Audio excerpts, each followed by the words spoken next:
Hip-hop. Anonymous. Saturdays.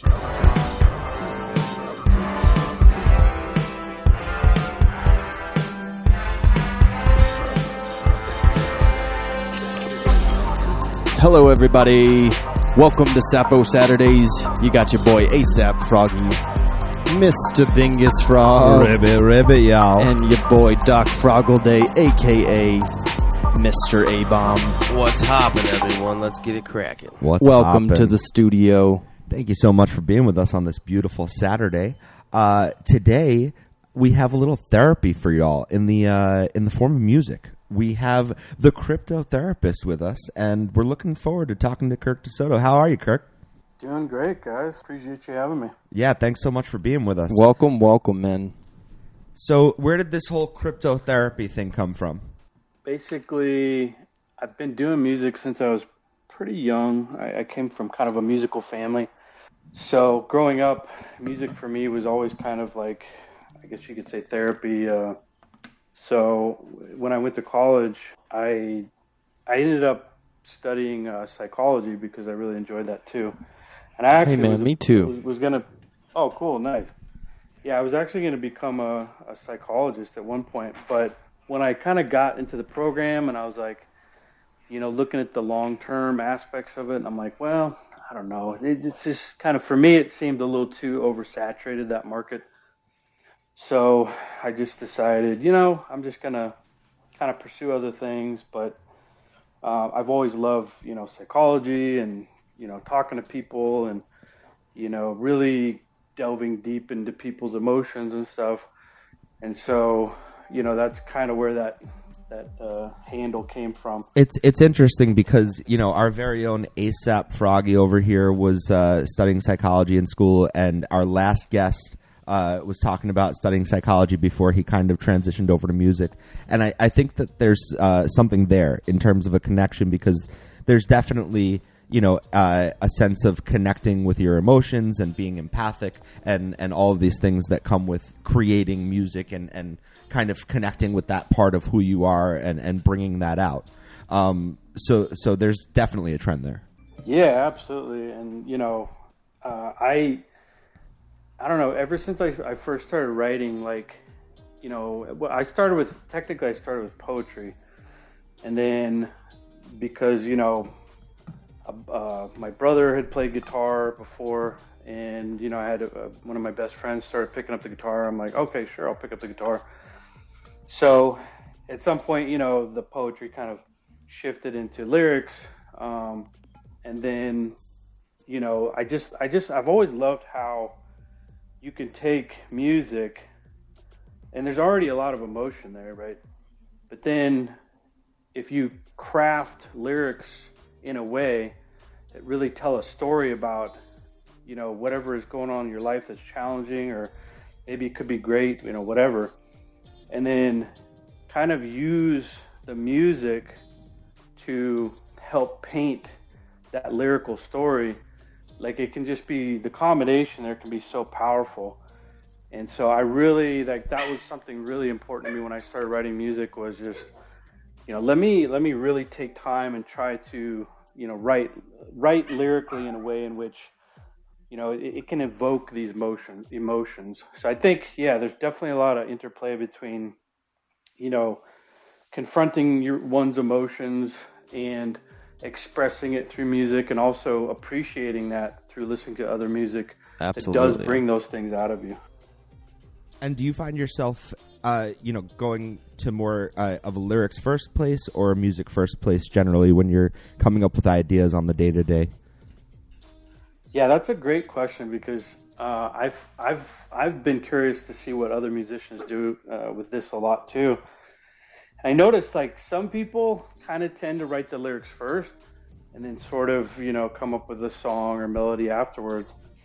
For me, it was always, after I kind of moved out of the poetry phase, because I feel like that's kind of the direction most people go.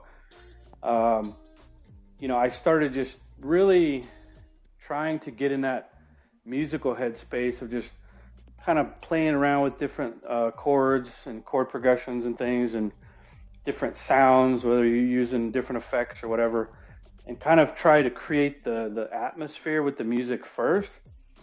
And then I would sort of structure in a melody after that to kind of flow with the music I've created. And then try to craft like, the lyrics that would still sound right, like it matches with everything within that melody that you initially found. Within the melody, yes. Yeah. So for me, it was always like song, then melody, then Right. lyrics. So only a couple exceptions where I did it the other way, but same for me, primarily man, that's how I did to it. be honest. Yeah, and it was almost like the music like spoke the words to you if the music was correct, right? 100%, 100%. Yeah, yeah, and I feel like there's something like I don't know, magical about that, and like I don't want to mess with that. You know what I mean? I feel like I'm trying to somehow tap into the universe with that, and it's like, if I can find that, like I just want to be inspired, and like whatever comes to me. That's awesome. Well, let's get a taste of what you do and play one of these tracks that you sent us. Before we do, I want to go ahead and set the room. We are Sapo Studios. Thank you all for being with us today on this gorgeous Saturday. Our goal is to bring the majority of profits and ownership rights back into the hands of musicians. We operate under the umbrella of the Notorious Frog NFT project, aka Frogland. Do your own research, but get involved. We have plans to unveil a marketplace where you can buy and sell stems and do a whole lot more. But until then, we're chatting it up with artists about music, life, and NFTs. Today we have Kirk De Soto in the studio, a.k.a. the Crypto Therapist, and we're about to hear some of his tunes. So, Kirk, is there a particular track out of the three that you sent us that you'd like us to start with? Yeah, if you end up doing all three, I would say probably you can start with I Fall Down. Excellent. And is there anything you want to say about this track before we play it? Yeah, so this is actually the first thing I've actually put on the blockchain. This particular track was the first. So my first collection just launched a little over a month ago. And it was just basically 12 editions of 3 different songs released through Nifty Music. And this was the first of those 3 tracks. And it's kind of just sort of like a love song where you're in love with somebody who is never going to return those feelings or, ever give you really what you're looking for. But, you're just kind of, I don't know, obsessed with the idea of being in love. So you just torture yourself regardless, So that's and kind of what it's about. Was this more of a general concept piece for you, or was this about someone specific? I think, the way if you want to share that. Yeah, no, like definitely.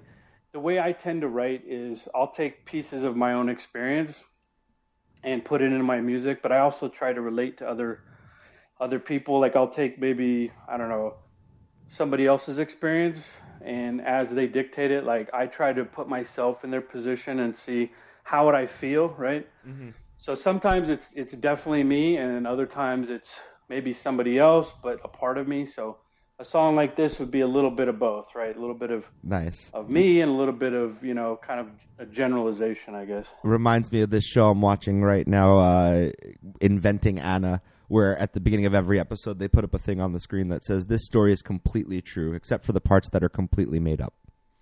That's awesome.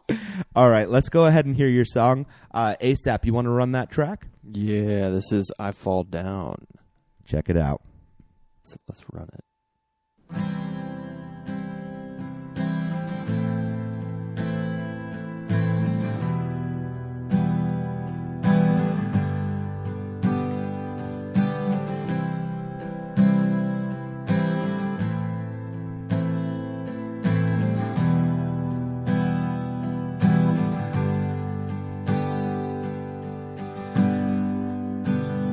Melody confuse me, pull me from this tree. Tragedy appease me, drown me in the sea, into these eyes.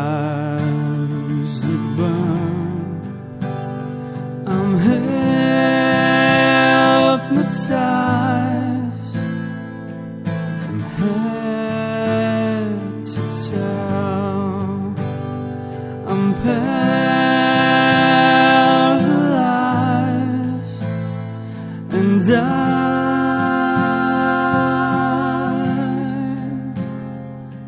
down,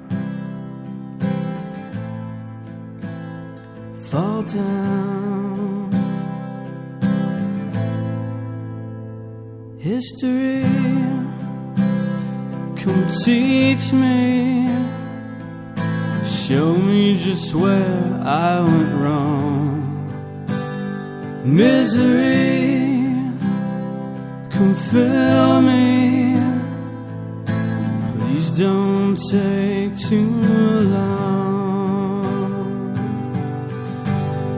Into these eyes that burn, I'm hypnotized from head to toe. I'm paralyzed,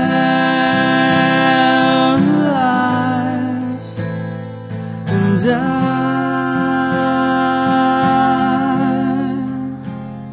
fall down, fall down.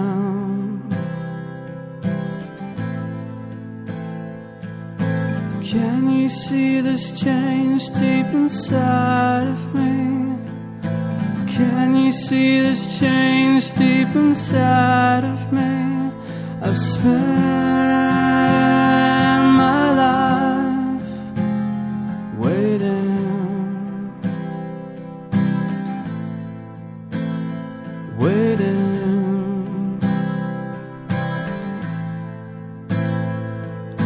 Can you see this change deep inside of me? Can you see this change deep inside of me? I've spent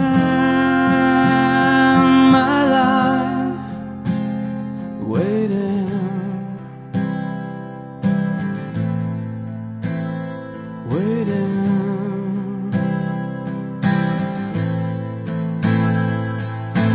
Can you see this change deep inside of me? 'Cause I can see this change deep inside of you. Can you see this change deep inside of me?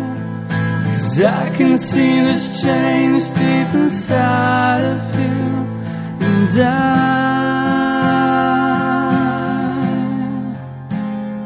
fall down, fall down, fall down. I fall down, and I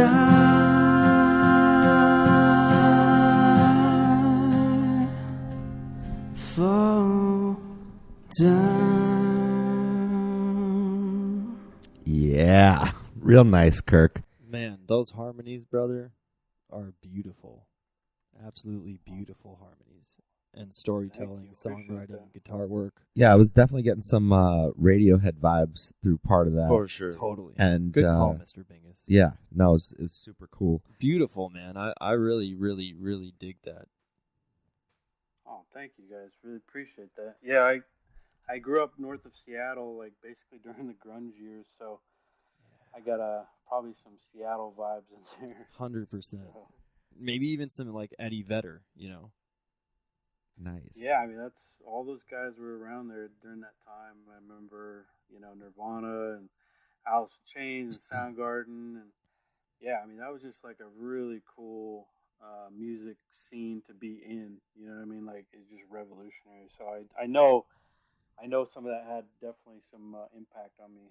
So yeah, it's interesting because we over the past several shows we've had all sorts of people that make their own beats for rap tracks, and we've got different R&B artists, and we've got people that are in bands that are collaborating with other people. But there's something so nice about someone where it's just stripped down and you don't have anything but the voice and the guitar, and it's just so soothing and clean, and it's a really nice sound, and sometimes it's really nice to just get rid of everything else, not crowd the music with a lot of instruments and kind of just hear it at its core.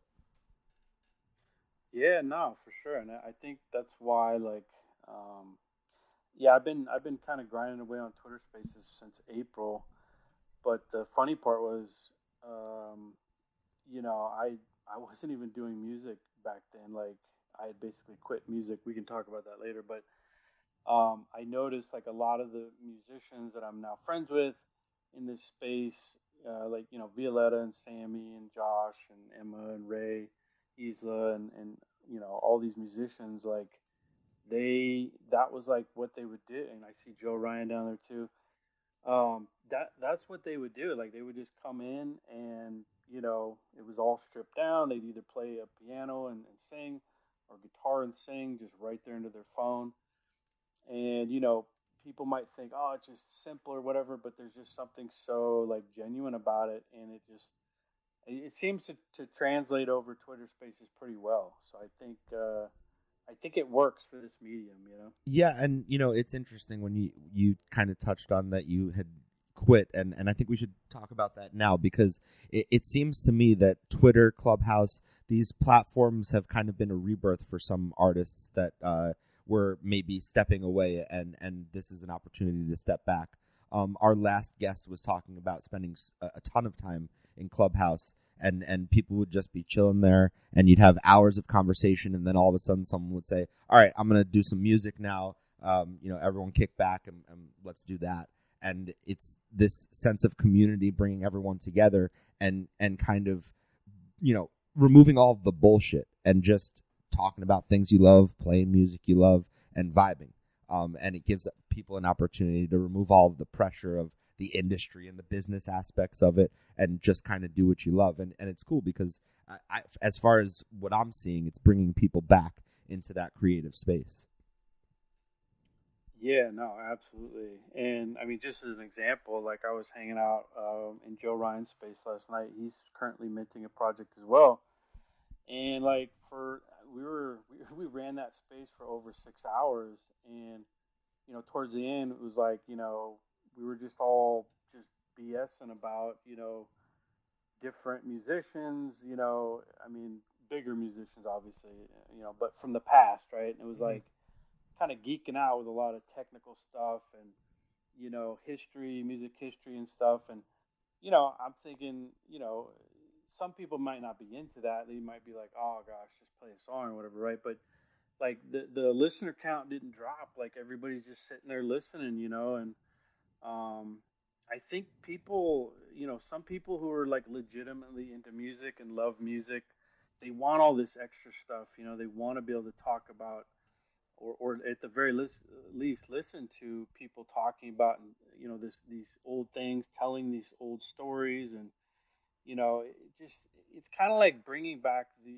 kind of American folk mindset. I feel like, where it was just a lot more storytelling and a lot more personability, which is very different from kind of the Hollywood style, big star. They're up there on the stage, everybody kind of worships them, and then they just go away, and you never get to talk to them. And I like this idea that Web3 is kind of bringing this back. What made you take a step away? Well, yeah. So I kind of am older in this sense. As I said, I kind of grew up in the '90s. I guess '80s and '90s technically. But so when I really started grinding away on music, it would have been now called Web One, right? So it was like before streaming really took a hold. And then I kind of got out of it around the time that streaming kind of started becoming popular. But yeah, I grinded for many years, like well over a decade, um, in kind of the Web One environment, which is very much label centric. It was very much like you had to go through all the proper channels and pay all the people, the right people, and it was just very Not what you know, controlled. but it's who you know. Exactly, exactly. It was It's very not who you know, gate-kept but in it's that who way. knows you. And it's not about who Yeah. knows you, it's about who likes you. Yep. Right, yeah, and I had spent some time, I had kind of had a little exposure to some of the deeper side of the music industry as well. Like, I interned at Sony Music Studios. That's pretty cool. Back, When did yeah. you do that? Let's see, that would have been 2000, I believe. I think it was the year 2000. And When I was what did they interning have there. you doing there? So I was kind of just helping out with the engineering aspect of it. Um, so we would help set up the studio when bands would come in. We would take everything down. We would various tasks. Sometimes I'd have to run certain equipment over to other studios. I got to kind of see and meet a lot of people like that. Like one time I had to drop something off to ABC Studios, and I got to kind of say hi super quick to Placido Domingo. Nice. And then I was there when Dave Chappelle was filming Crank Yankers, and the other shows that he was working on. And so I didn't get to talk to him, but I saw him there. And then I got to meet Al Roker, Rosie Perez, like a bunch of just kind of random people. Yeah. That is But awesome. it was cool. You get to kind of see behind the scenes a lot of times of what's going on. And then I made pretty good friends with an engineer there, and he's like, hey, they let us kind of do our own thing sometimes with downtime. So he's like, if you want to come in and just record some stuff, I'll gladly record you. And I was like, Wow. oh, okay. So he brought me in for kind of a private session, and I recorded what was it, like, I think 7 songs, just kind of like a 1 or 2 takes, just banged them out real quick. And then he really liked it, so he's like, "Hey, do you have a band? I'd like to bring you in for more. Do you have a band?" I was like, yeah, I got a band." But I didn't have a band, but But but but you I'm knew not going to you tell could him. get one. You knew you could Yeah, make it exactly. happen. Well, I didn't even have a plan specifically to get one, but I'm like, after I said that, I'm like, crap, now where am I going to find a band? But I did have a bass player I had played with for a while, and he was actually playing in another band in another state. So I just kind of ran it by him, and he was like, "Yeah, of course." So with that, I just wrote a bunch of songs over like 2 month period, um, and then I basically flew out there, and we kind of jammed together for I think it was like 5 days with all new musicians, all new material, and we ended up the one guy to kind of make it a little more challenging. He booked us a show at the end of the week, so on the Friday. So on the fifth day, we played a show from never had been playing together as a band, and then also all new material, right? So, but it went better than expected, That's pretty and impressive, then yeah, actually. it was wild. It was wild. And then let's see, what was it? I think another 3 or 4 weeks later, they flew out to New York. We jammed like another 3 or 4 days, and then we went into back into Sony Music Studios and recorded an album. And yeah, it was crazy, how it all worked out. But That's it amazing. was So really then cool. so then Yeah. does that album get presented to someone at Sony for consideration in terms of you guys being signed or distributing that music in some way? Yeah, he had some other contacts that he said he could push it to, but I was like, you know what? Let's wait because I really want to kind of do some touring and do figure some other things out first before we try to do a harder push because I know like with these labels it's like if they feel like you're on the losing end of the contract they're gonna just take everything they possibly can. Right.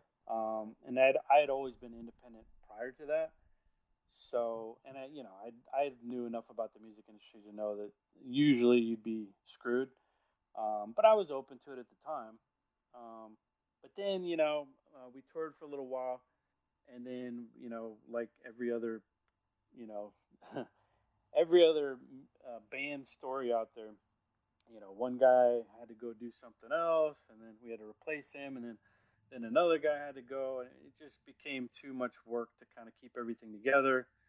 And by then I was just like, it's not worth it. So that's when I really started delving more into just doing more acoustic stuff and doing solo projects. And, I was doing kind of like duet kind of stuff with another friend of mine for a while.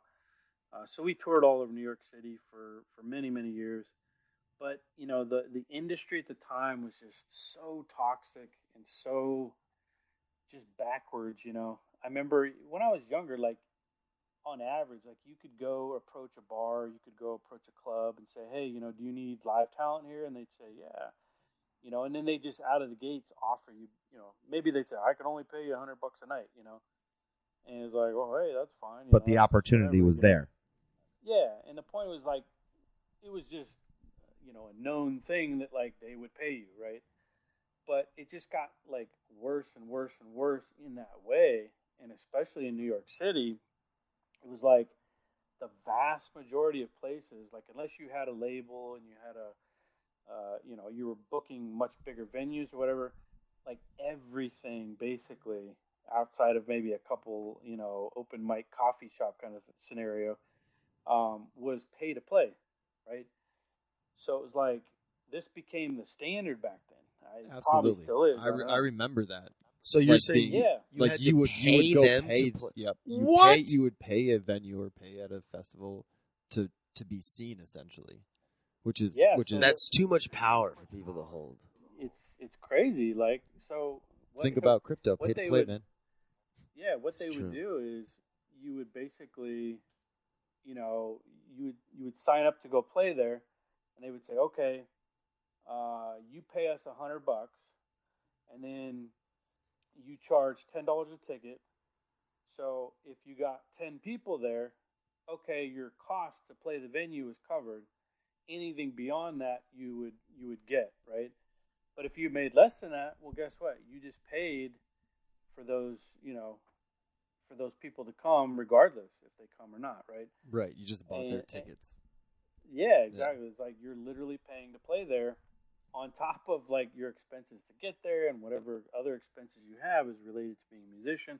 Especially if you're trying to sell, an album or whatever. Like if you had a CD or whatever, it's like, that's not cheap. Going in the studio, unless you had some deals like you would, or friends, or you could do it yourself somehow. Like you were, this was like right around the time when Pro Tools was like starting to become a thing. But prior to that, most of the time, like to record an album, like you had to go into a studio, Right. and you had to fork out that 10, 20 grand, to produce that album. And that's like if everything goes smooth. So there's that, and then there's like, well, if you're performing with a band, you know, if you're hiring out musicians, well, that's on you, right? If your bandmates don't mind and they're like in it with you, okay, but they're still paying money, they're still incurring costs to come and play these shows. So the whole business model for musicians, especially back then, was just completely on its head. And honestly, I just got sick and tired. I got so fed up, and it's weird because um, I don't know. Sometimes bands are either or certain music or certain movements within music, whatever, are either maybe before their time or after their time or something. But that time frame, I remember, like around between like 2007 to like 2010, it was really like, I don't know. It was like, and maybe it was just New York City. I don't know, but it was like people just weren't really into live music that much, especially the kind of singer songwriter stuff. Like they just weren't into it. Like it just, you know what I mean? Like they just There didn't was, care. I've talked about this in the last couple of shows. There was definitely some sort of a transition that happened from that singer-songwriter storytelling thing to we're going to make music that, makes us feel good, it sounds good, but it's not going to mean anything necessarily. And the lyrics aren't specific to any, particular story. It's really just about finding something that fits within the music that just sounds decent enough to pass. I feel Yeah, like exactly. Yeah, absolutely. And then it sort of morphed from that into the streaming thing, which from what I heard was kind of okay at first, but then it became very predatory again. And then it became about feeding the algorithm. And I've talked to a lot of other musicians who are still in Web 2 or kind of like have a foot in both worlds. And so you just tune it out. I think a lot of times, like you're writing music to feed the algorithm, right? So it's like an algorithm replaced what the industry, the music industry had kind of been prior to that. So rather than just kind of like, well, I'd like to write this song, but will this song, fit with the algorithm? Or if I put it out there, will it just sink to the bottom? Right. And so you become conscious of these things as a musician, whether you're in Web 1 or whether you're in Web 2. You don't create the art and the music that you want to create, and it creates this giant cookie cutter system where everything basically sounds the same, and there's like basically almost no originality out there. I'm not saying there's Yeah, no no, and originality it's because there's stuff, it's but not it's just like it's hard to find. and it's not just the music, it filters into other creative aspects of things because we were making sketch comedy videos for quite some time, and talk about feeding the algorithm. If we wanted those things seen, if we wanted them to get likes and to be pushed across the platforms, you really needed to start to think, okay, what's going to catch people right off the bat and hit that algorithm and make it so that this thing really jumps. And then it's less about, okay, what's the funniest idea? What's the most creative way to approach this? And now it's about beating this algorithm. Right, and it takes away from the Yeah, core. exactly. It's almost like all this research these people have done over the years to find out how to advertise to those people. But SEO, now, baby. in Web3, it's essentially the way Frogland is doing is like, hey, what do you want to see? And as the Right. community would grow, and as people like us pop up and say, hey, musicians, what do you want to see? What do you want to experience? Instead of the other way around, which is like owning you as an artist, which is absolutely insane. Well, I feel like so much good music got missed though, but just because of that concept. You know what I mean? Like if there are these musicians that are trying to put some stuff out there, and the label's just like, man, we don't like it. It's not what the masses or the algorithm, quote It's unquote. not what all this data tells us. Right, you know? right. And it's just nuts. But it's also there's that saying that's like, people don't know what they want until they see it. Correct. You know what I People mean? don't know what they love until they hear it. Right. And if you're like pressured into a cookie cutter sort of way of how to express yourself as an artist, then you're not truly expressing yourself as an artist. I don't know if anyone knows Black here, but he's sort of a big artist, the rapper. But he has this interlude in one of his songs that starts out, and he's like, I have these people around me, and they say, yo, dude, if you do it like this, it's going to hit. If you do it like this, he's going to hit. And he's like, I know it is. And that's why I'm not going to do it, because if I do that shit, I'm going to have to keep doing it and keep doing it. And then he's like, and I don't want to do that shit. That ain't me. And I'm like, bro, that is the literal, definition of living out and not being a fucking sellout. So, shout out. And, I get it. You got to get ahead in certain ways, so it is what it is. Everyone has their own journey. So, Kirk, was there the straw that broke the camel's back, so to speak, when it came to you stepping away? A moment where you just said, okay, that's it. I can't do this anymore. Yeah, actually there was.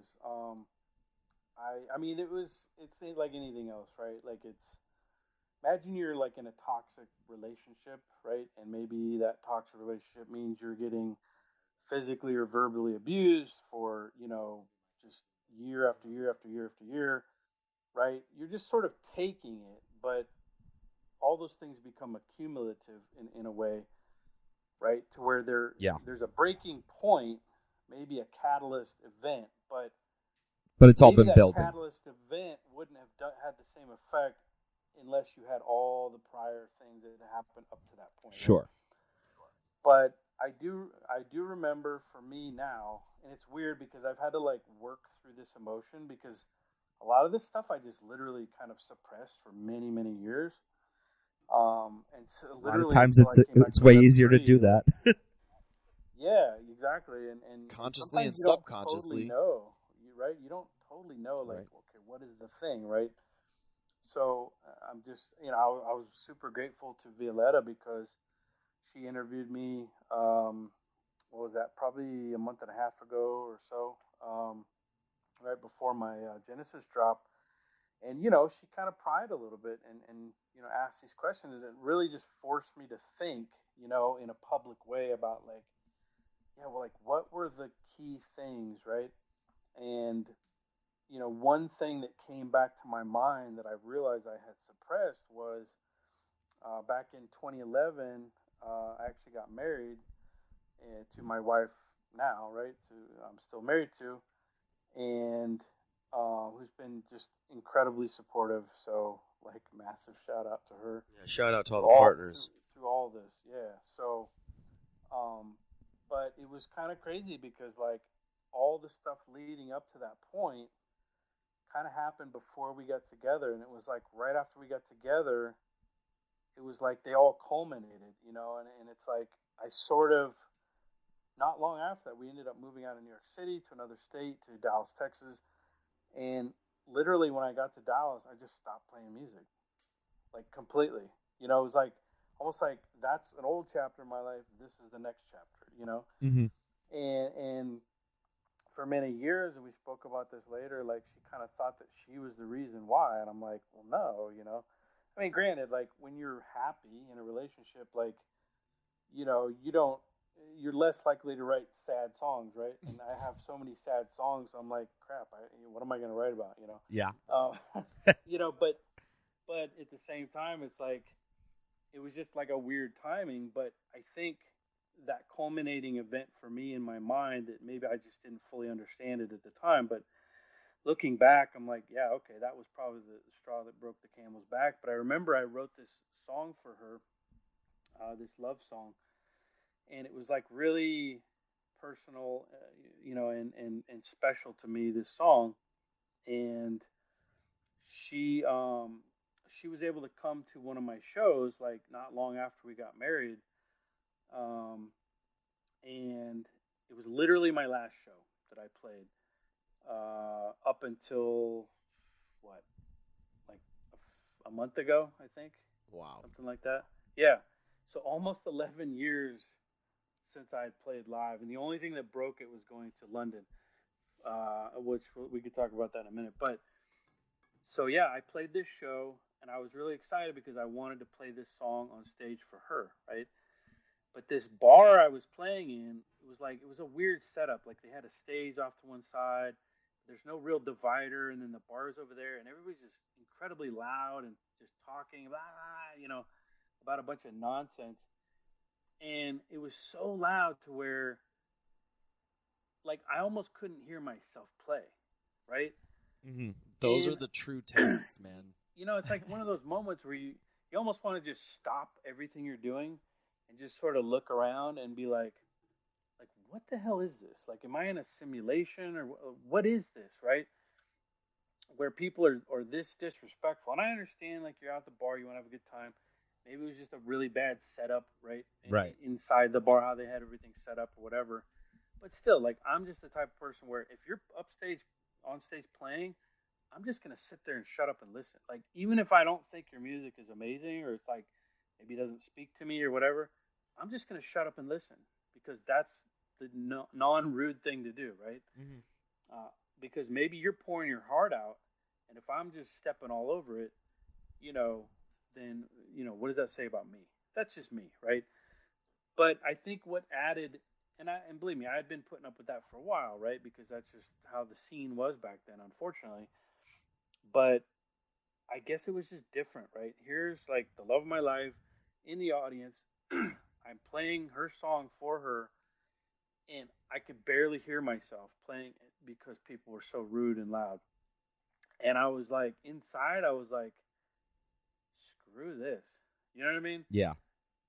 And so that, yeah, if you were asking for like, what's the catalyst event, like that was probably it.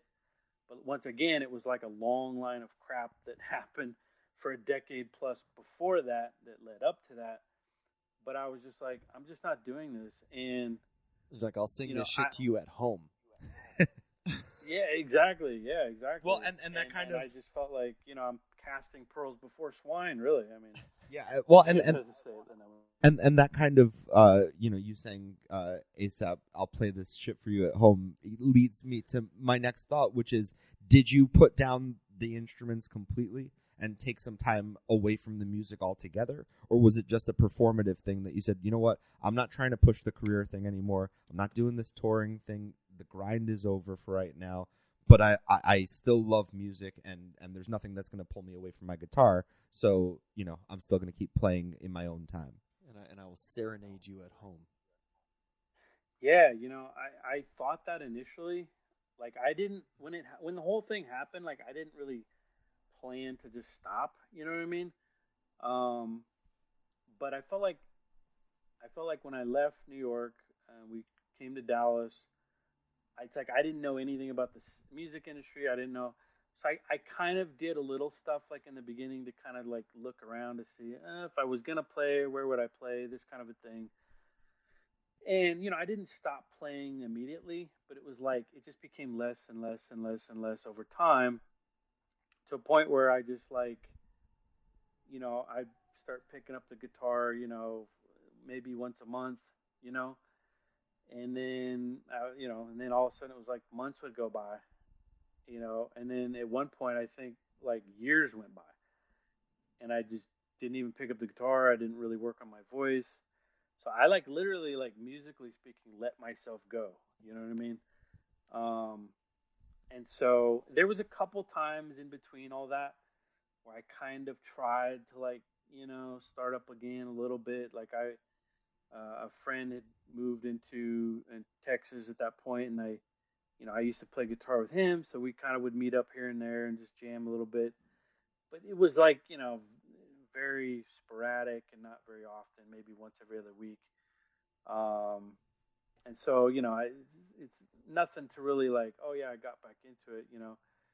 Um, But yeah, I mean, maybe it makes sense that things slowed down for you when you got kicked so many times by the industry and the way that the process was going, where it was just like that was connected to the music in a way. yeah, it's like you almost feel jaded in a way. Like it's weird. I remember there were times when I would like be somewhere, like I don't know, like on public transit or I don't know, just maybe walking around the city or something, and I would see somebody walking with a guitar, or maybe a band that was like unloading some music equipment to go play in a club or something like that. And like it's weird. Like I found myself because years ago I'd been thinking, oh, that's cool, I'd be like trying to look at what their equipment was and like try to guess what kind of guitar they had inside the case or wonder about their music and oh that's so cool. I almost found myself like resentful or not resentful but like gosh, why would you do that? Like that's so you're wasting your time. Like these are the thoughts going through my head. Like gosh, I'm glad I don't have to lug my stuff around anymore. You know what I mean? Like these are the kind of thoughts I'm having. And looking back on it, I was just like I realized like geez, like how jaded I was by my experience. And like I said, there was tons of other stuff that happened, Sure. that led me to that point. But I guess I just didn't realize fully like how kind of traumatized I was by the industry, right? Because that's the other thing too with music. I mean, yeah, you can like there's some bands that just focus on like writing happy songs and whatever. But like my stuff was like really emotional, like Right. very like deep emotional kind of stuff. So you're literally just like throwing yourself out there, hoping you don't get devoured. You know what I mean? Well, yeah, And and that's the thing also when you talk about being in a bar setting and people are talking. When someone comes to play some cover songs and everyone's still having their beers and keeping going their conversations, that's one thing. But when someone comes with a set of originals and they're doing, a set where, like you're saying, you're really making yourself vulnerable for the audience, you're putting yourself out there. This is, something that you've created. It's a way different thing. And that's when you would hope that people would show you a modicum of respect. So I can definitely see where that would feel like a kick to the nuts. yeah, and in New York, it was like most of the venues, like that's what it was. It was just like if you didn't play some of these bars, like you weren't playing at all. So it was like it wasn't like there was like this series of perfectly orchestrated nice little coffee bar kind of things that catered to that style. It was like, yeah, there were a couple maybe, but even those usually were loud too, you know. Um, but like just most of the places that you could play on that circuit were just like, you know, very much like a bar or whatever, you know. So it didn't the venue itself wasn't really set up for that, you Mhm. know. Yeah. So I get it, but it's like if that's all you're gonna do to play, it's like, well, what are you gonna do? You know? Right, right. Listen, I do want to play another one of your tracks, and hear a bit more of your music. I loved that first song, and I think the audience should have another opportunity to hear some more of your stuff. So, out of the three that you sent, what would you like us to play next? So yeah, I would say the next one would be I just called to break your heart, which is the second drop of the first collection, and it's pretty much just this one was not me. It was one of those things where I just tried to think about something interesting and then kind of imagine like what it would be like. So this is really about a song about somebody who rather than confronting somebody to break up with them, they basically just break up with them over the phone. So that's really what it's about. Brutal. That's awesome. All right, well, let's go ahead and hear that track. Spin that ASAP. I just called to break your heart.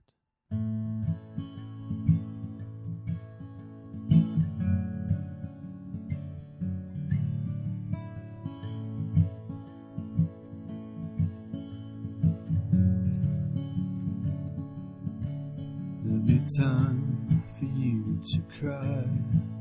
Just as soon as it sinks in, you'll be wondering why, or is it a lie? When the depression begins, 'cause love is simply give and take. It's greater than mistakes we make, but some things we cannot forsake. And we both played the part, but we were doomed from the start. So I just called to break your heart. And we both played the part, but we were doomed from the start.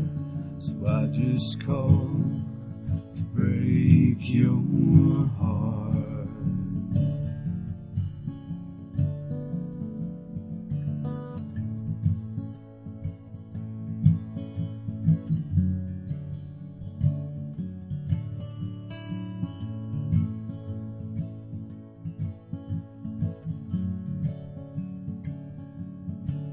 And I know you feel alone as you're hanging up the phone. You reflect on my tone, but you should have known that we reap the seeds we've sown. 'Cause love is not an endless debt or rationed out in sad regret, but some things we cannot forget. And we both played the part, but we were doomed from the start. So I just called to break your heart. And we both played the part, but we were doomed from the start.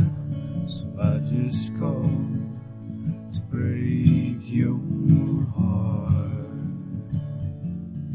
I just called to break your heart. I just called to break your heart. I just called to break your heart.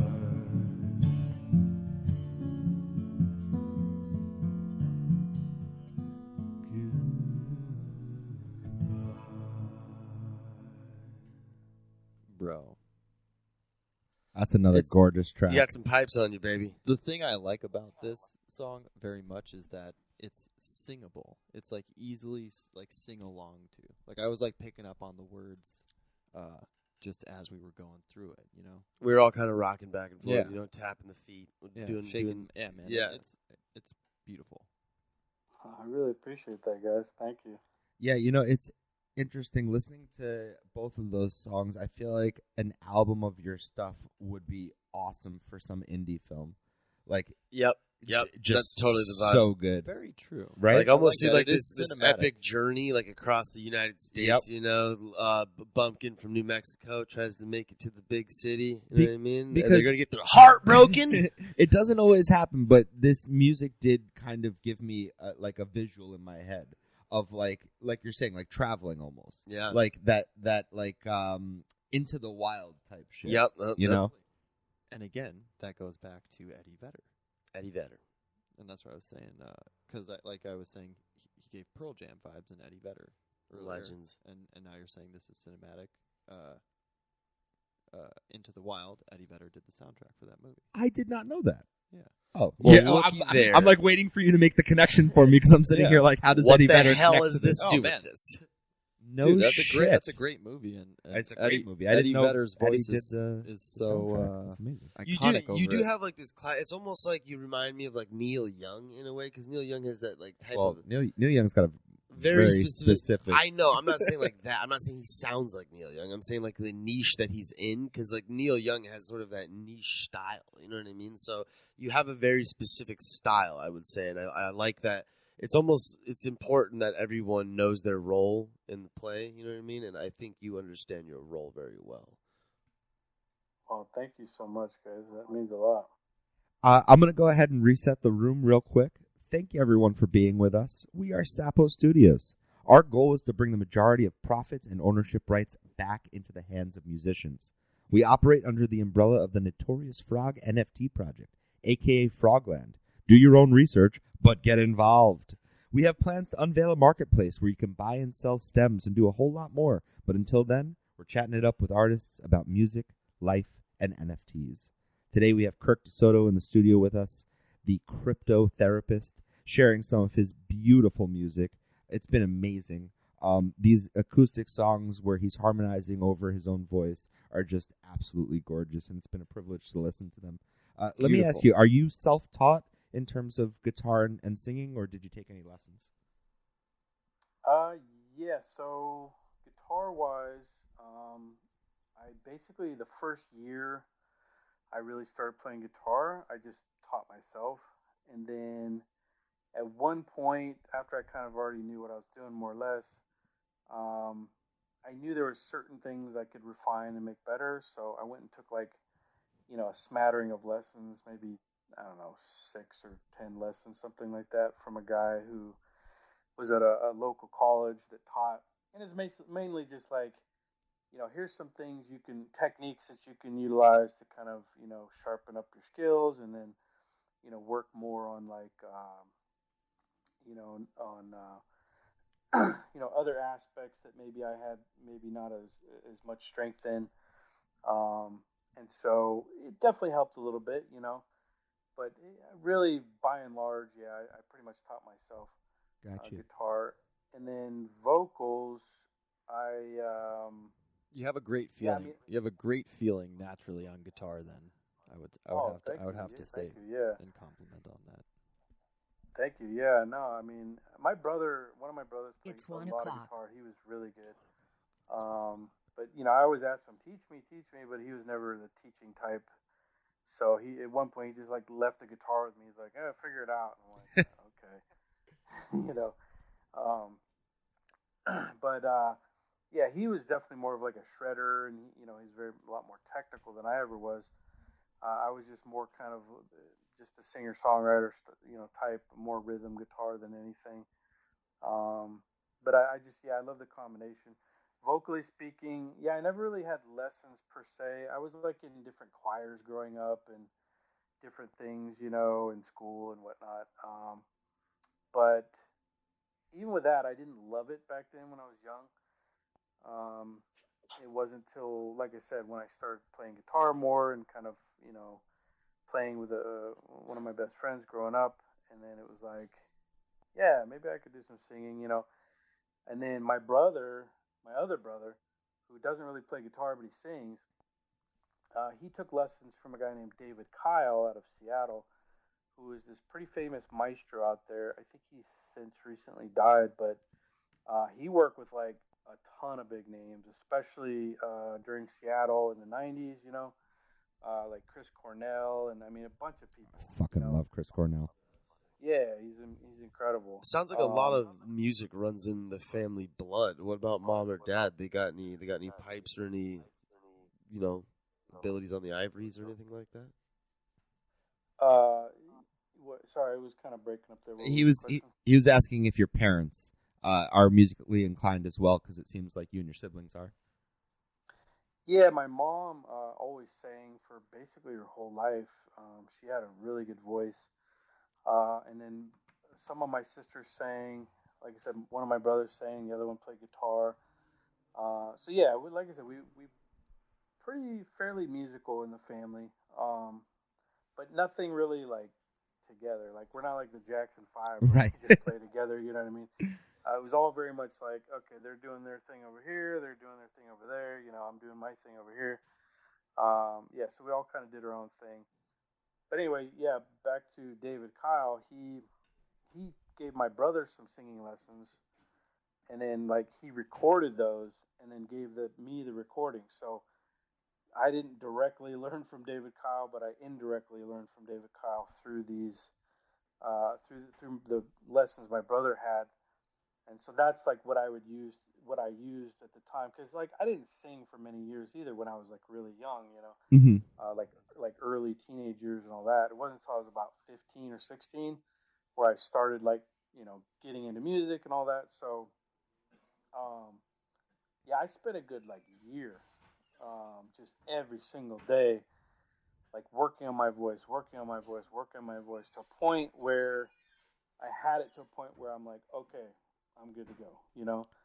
Well, you've And clearly got great instincts, and it's kind of similar to what ASAP was saying about your guitar playing, because to be able to harmonize like that with your own voice and make it sound so gorgeous within the scope of the music you're creating, and to do that without any instruction previous to that is pretty impressive.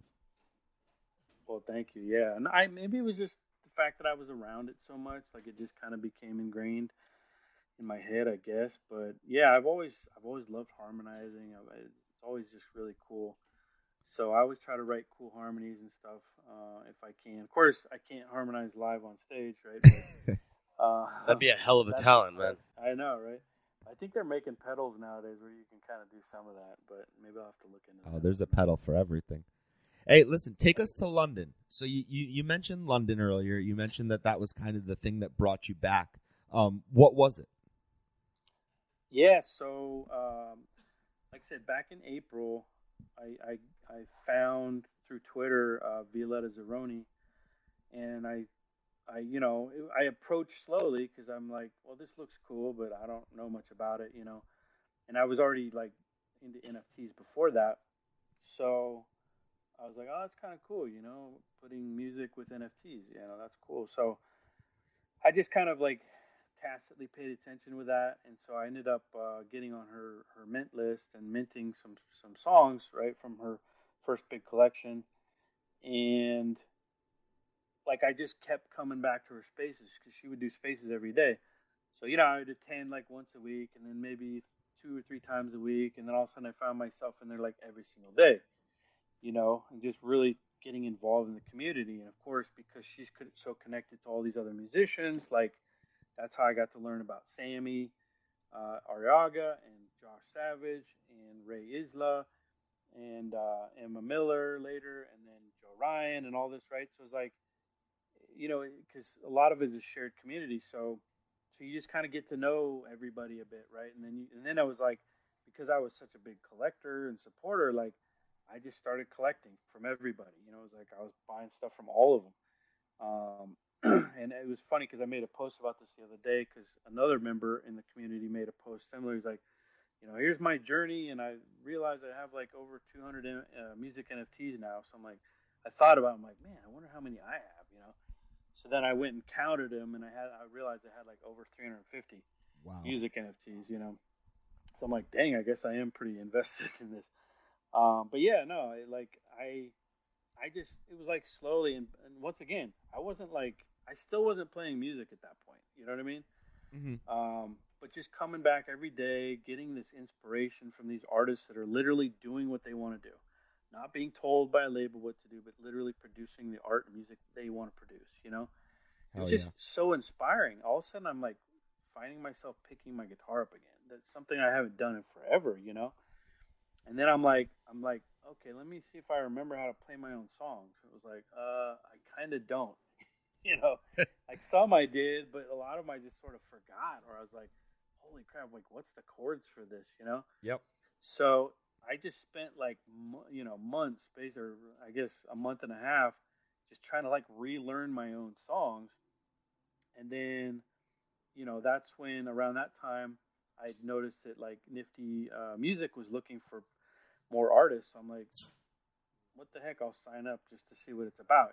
And So before go you ahead. go on, when you're relearning your songs in that moment, does it make you fall in love with your music again, or does it kind of make you judgmental about what you've written in the past and kind of say, shit, I wish I had done it this way or that way, and now you want to recraft things? What was your take on the music when you revisited it? Yeah, so it was kind of surreal in a way, right? Because it felt like I was so almost estranged from it, Mm-hmm. to where I'm like relearning something, but for the first time, right? Which is counterintuitive, but yeah, it was just very surreal. Like yeah, it was like a long lost friend that you hadn't seen in forever, and then you're reconnecting and you're trying to remember, like, yeah, what was the cool times we had.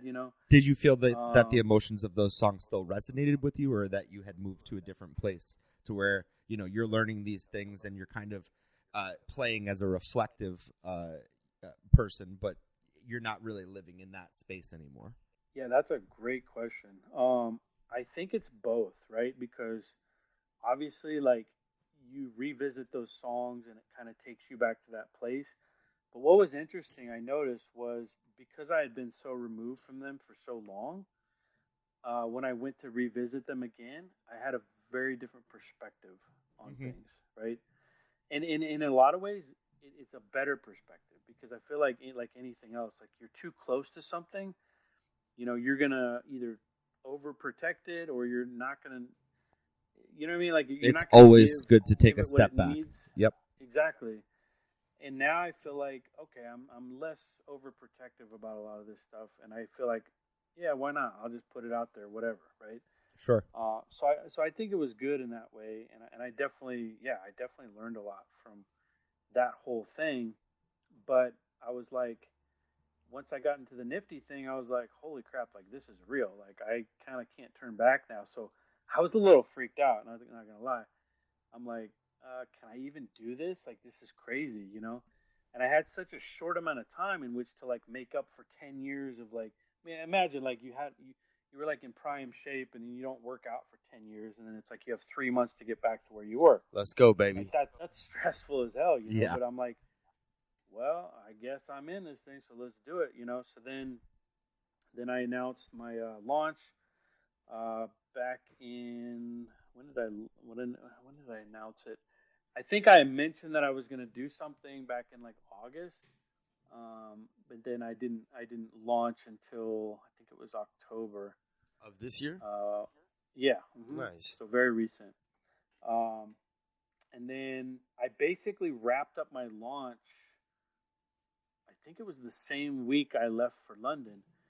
So what had happened was, in August they had some of these NFT events, and then now they're trying to incorporate music more into these events. So there was an event in LA, or sorry, Los Angeles, Las Vegas that I went to in August, and they had music there too. So I was able to meet up with all these uh, people that I got to know so well on Twitter Spaces, in real life. So that was really cool. One of the days we all met up and just jammed and hung out. It was like me, Violetta, Sammy, Dill, Taylor, and a few other people were there, just kind of chilling, jamming out and stuff. So that was super cool. And then I I think it was like a month and a half later, I went to NFT Seattle, and that's where I got to meet Ray in real life and a few other people, who I knew from the community. Uh, and then they were talking about everybody's going to go to NFT London, right? And I was like, man, how cool would that be? But I was like, there's no way I can go. You know what I mean? It's just too chaotic. And, now I have a wife and two young kids. So it's like, the logistics is just really hard. So it was like, for me, it was like more of a pipe dream. Um, but as it got closer, like, my wife was like, well, maybe we can just all go and like kind of make a vacation out of it. I was like, man, that would be amazing. Your wife is a legend. Oh, she's incredible. Yeah, she's absolutely amazing. I don't know what I'd do without her, seriously. And just the fact that she's been so supportive through this whole thing is really made all the difference in the world. I literally I wouldn't be able to do what I'm doing now without her support. So yes, again, shout out to those partners, baby. Definitely. So yeah, so we were gonna try to do it, but then it was like so last minute, and then we found out, oh no, if you're gonna go over there, you have to get passports for your kids, and I don't know if you realize how difficult that is. So getting we a passport tried even as for much yourself as is we a could. pain in the ass. Exactly. So yeah, we tried as best we could to make it happen. It just didn't work out. So I'm like, well, it is what it is. We tried. But she was like, you know what? I know how much this means to you, and it's such a big opportunity. Like, just go. And I was like, Wow. what? No, I don't feel right doing that. And she's like, just go. It's fine. We'll make up for it when you get back or whatever. So I was like, wow, that's incredible. It's amazing. And I almost didn't go for that reason, but I was like, she was like, no, just do it. So I'm like, all right. And when I went out there, I was primarily just there for the music aspect of it. So there was a show on that Friday night that I was out there that Josh Savage threw. He set up and organized.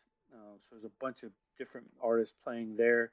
And then they did the Webstock show the next night. So I went to both. But on that first night on Josh's show, like I said, I didn't know I was coming. So I didn't really tell anybody. But I didn't really know for sure that I was coming until about 2 days before because there was a whole bunch of other logistical things I need to make sure were set in place so I could make it even happen at all. So I didn't really, nobody knew I was coming. And so when I told Josh, hey, looks like I'll be able to make it. He's like, oh, that's awesome. So when I went to the show that night, I was just going to hang out and just have fun. And Josh came up to me like after a few people had already played and said, hey, man, you made it all the way here. I know you're not on the bill and all that, but he's like, maybe between sets, like you can just go up and play a song. And I was like, oh, wow, I definitely wasn't expecting this. He's like, if you don't feel comfortable, I understand, but you're here, like it'd be cool to at least get one song from you. And I was like, okay. So in between sets, he basically went up and announced me. I went up and played the song that we just played. I just called to Break Your Heart. And I guess because I've spent some, good amount of time in the community, like people kind of got to know the song and they were familiar with it. And it was just like one of the most surreal moments of my life because, I had played so many shows throughout the years and, you're just grinding, try to getting, on board new people and stuff. But it's hard to really get a true base of people that come to your shows regularly in IRL that really know your stuff, that really, want to support you in that way. And like this had never happened to me in all those years, all those shows I had played. It had never happened to me. So, I'm up there on stage playing and people are singing my own song back to me. And it was crazy. It was the most surreal moment of my life in music. And That's amazing. Yeah, it was incredible. And I was like, wow, this, like, none of this would have happened without Web3. So at this point in my life, I'm like, I'm all in, man. Web3. Well, nothing else. None of this would have happened without Web3 or your wife. and what's actually True. very interesting about that is that, when you said you reflected on someone else's show recently about stepping away from the music, and I don't know if you were saying that you had this thought or your wife literally asked, was it me? But no, it wasn't her that removed you from the music, but it was definitely her that brought you back to it in a sense. That's beautifully said. And yeah, absolutely. Yeah, Absolutely. it's amazing. So I did transfer over to the phone here because we had a little technical difficulty when we were trying to set up this jam session that we were about to do. Are we still doing a jam, you think? All right, we're gonna try to figure out a hookup for that. But I do want to say that it has been an absolute pleasure having you in today. All right. Well, it's quite fitting that our one listener right now, his username is Single Source, because he's the single source of audience that we have right now. Thanks for sticking around, Single Source. Thanks for coming back. Thanks for sticking around. Appreciate you. I actually wanted to DM you to talk about what is listed in your profile as a profession. Ooh. But yeah, definitely interested in speaking to you because we have a production company outside of this Web3 venture where Bingus, myself, and Mr. A-Bomb over here do video work, and we are working on a cannabis documentary. So I see you are an organic cannabis cultivator, hash maker, licensed caregiver, small business owner. So that's essentially what we're looking for is a small business owner. So very interested to talk to you. I'll definitely be dropping into your DM, so look out for that. And what are we going to be doing here, Mr. Bingus? We're gonna hop into a little jam session. So you've broken out the mint green Fender, which I absolutely love. It's here. It's here. It's here. You've set up the keyboard with the pad. It's right here. It's right here. There's Nori. That's the dog. There's Nori. Yep. Nori, say hello. There's Kiki. Very good. Thank you. Got Where's dogs. Kiki? Got instruments Kiki? all the way over there.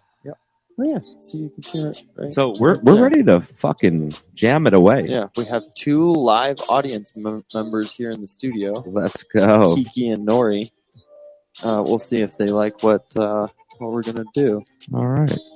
Did you have any thought processes, Mr. Bengus? Well, we could just start with you noodling around, or I can come up with a beginning like before.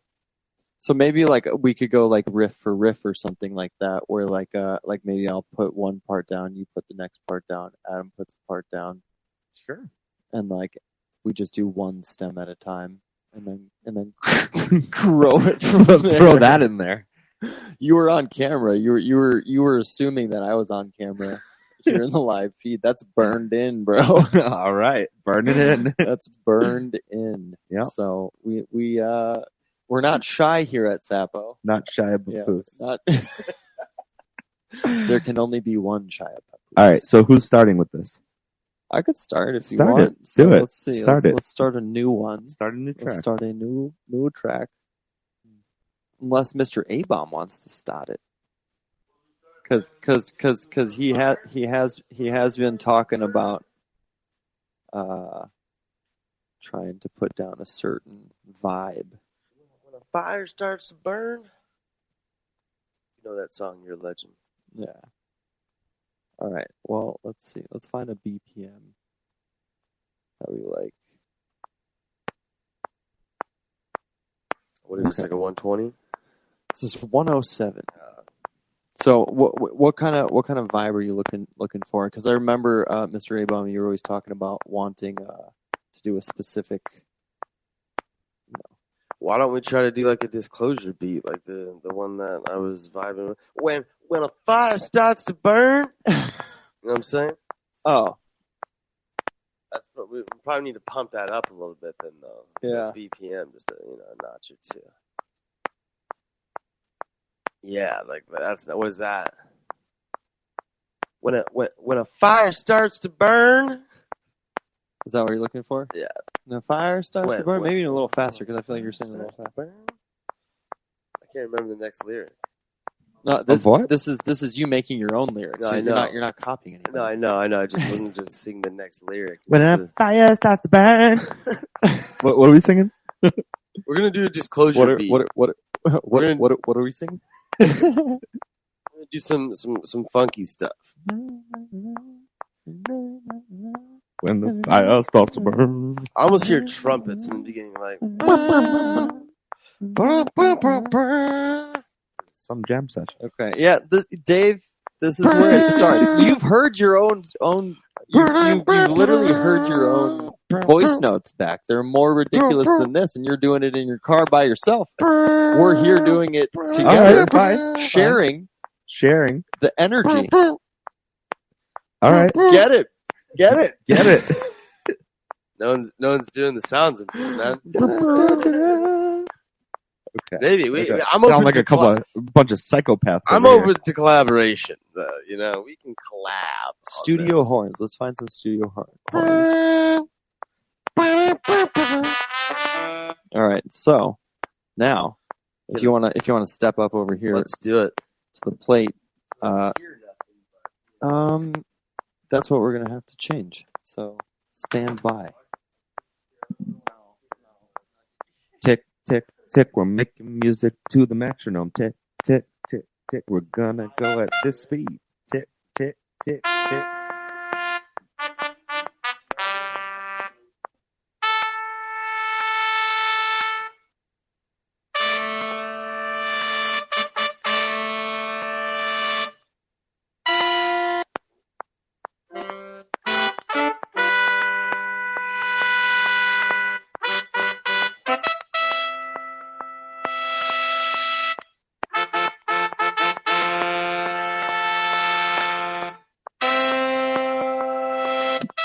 I think that's cool. Just start there. That's your first instinct. I'd follow that. So this will count you in. All right. I'll give you like the 1, 2, 3, 4, and then you'll start. All right, ready?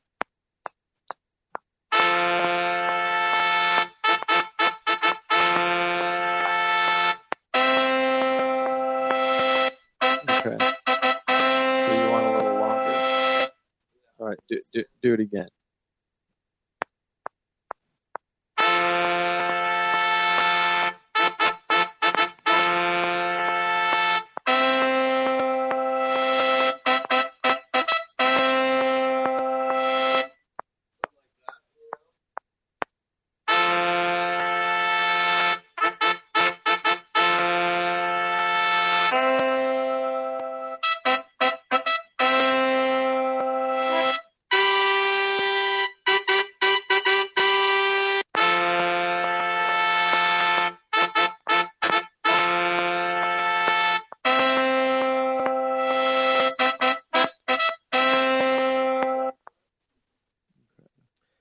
Let's add software instrument.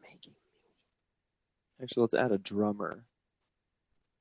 I'm ready to hit the drum. And what I like to do is keep it on a certain type of like electronic drummer. You're gonna insert like a drum beat that's already made. Yep. Okay. No, not that's already made that we can change. Okay.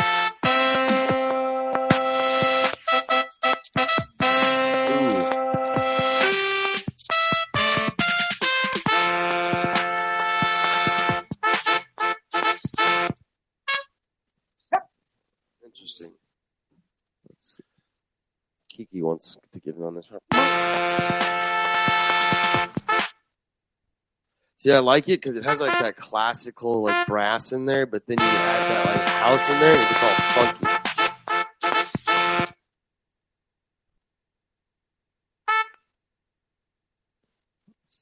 Everyone just think Disclosure vibes, okay? When a fire starts to burn.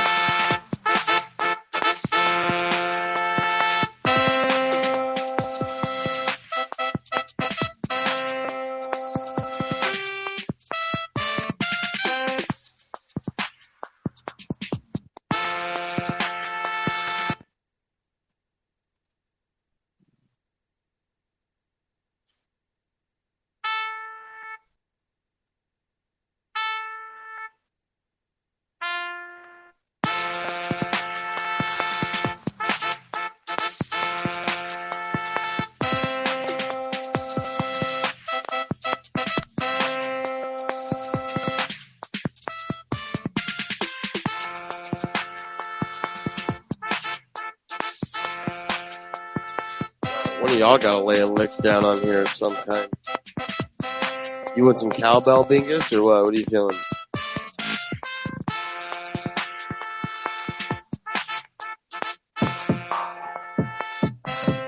I like that much better. That like deeper boom boom. Yeah, that's sick. That's more the vibe.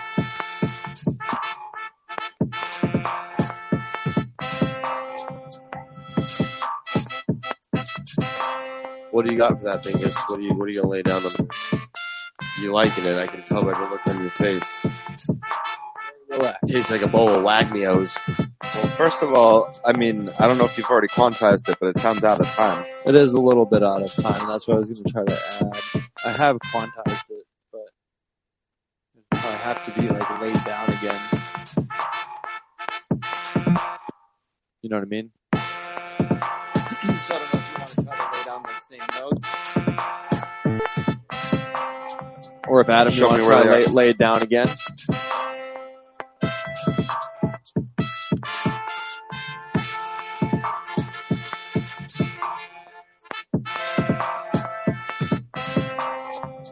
That's just that's at least the time I laid those. You know what I mean? So like the first notes are essentially in time, and the second ones are off. These notes that are off. So this is good. You just have to add the.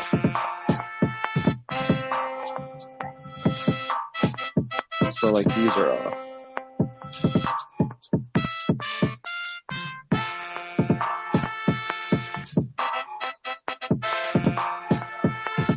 Yeah, I think we can find it. Yeah, but just play with Find it, baby.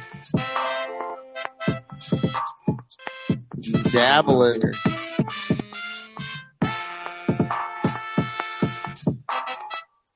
So maybe lead us up to these notes here. How we're going from these two to the higher two. Like play some of the notes in between that get us here. Like step us up. You know what I'm saying? Because like I liked how you were like adding some notes in the space, but walk us up the steps. You know what I'm saying? Walk me to. Yeah, foyer. something like that. Give me a little like a little taste with it. A little schmear on there. A little If I a may. little schmear. Just a touch. All right, ready? Let's just play, David. Yeah.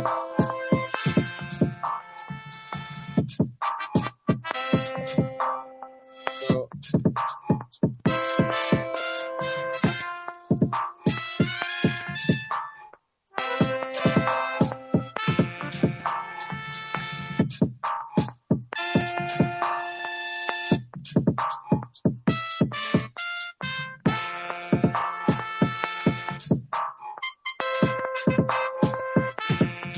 In that little space there. That space. I think you were doing it. What are you thinking? He didn't like it. Let's hear it. What do you have to say? I'm almost thinking that these should be played second, right? So you shut all that up, and then we figure out after you do this where those go. Where what? Put this later? Like, yeah. Mute it? So if you muted all of that shit, Uh-huh. and then we played this shit, What shit? that shit, Uh-huh. Let's hear it. or whatever's going to go I there. like that little progression you did right there. Something like that, whatever. And then you figure out where those Hold on, what? long holds go around this shit. Hold on. Started like what Bingus did.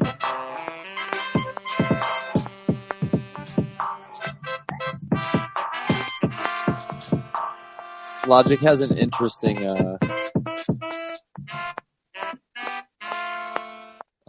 it didn't quite catch it, but Logic has a very interesting tool that if, like, let's say you were just jamming right now and you were not recording and you played it and now you're like, what the fuck did I just play?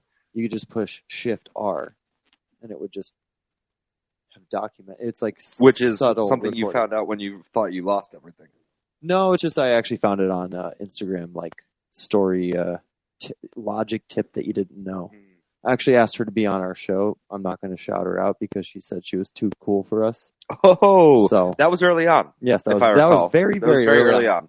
That was super early. Super early on. And I used to get a bunch of tips from her, and I thought we could do something together. So, she's not the only one that's giving out that tip. There's other people giving out that tip. Yeah, so we'll find someone else. Yeah, Shift R. Heh, I'm giving out the tip now. How about that? Yeah, how about that? How about that?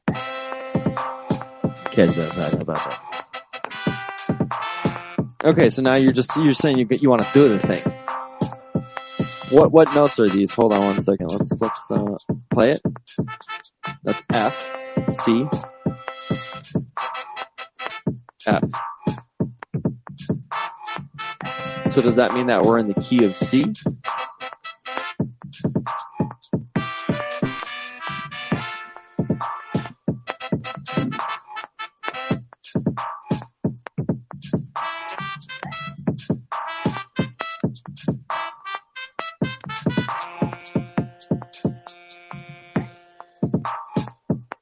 The thing is that you'd have to find where, because it doesn't quite loop. It may help to look at where this would end is where the phrase would have to restart. Or maybe it does actually.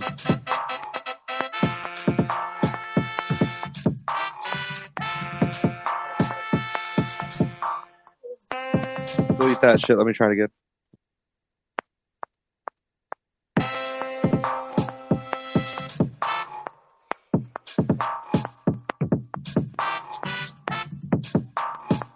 So we are still live from Sapo Studios. Had some technical difficulties, and we are streaming through ASAP Froggy's Twitter, but still doing our live jam session. Mr. Bingus is laying down some horns for us. We were just some horns that that Mr. A-Bomb found the notes for. Yep, Mr. Cleaning it up a little bit, giving it a little trim. It's collaboration, man. Making sure that it fades in nicely. Yeah, and this is where it starts. We'll adjust the sounds of everything. We might pick some different horns, adjust volumes, add some effects, find out the chord progression, add some guitars. Let's do it. Ready?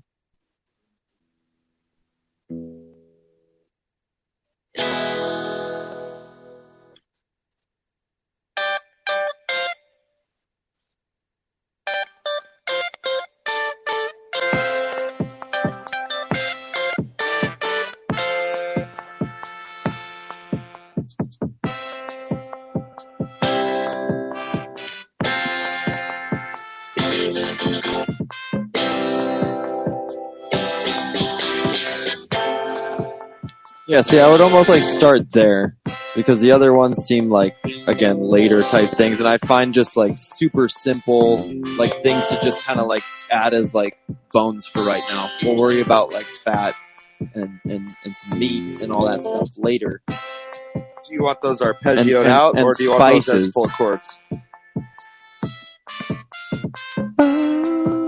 So we'll find a cool sound for it too, for the guitar.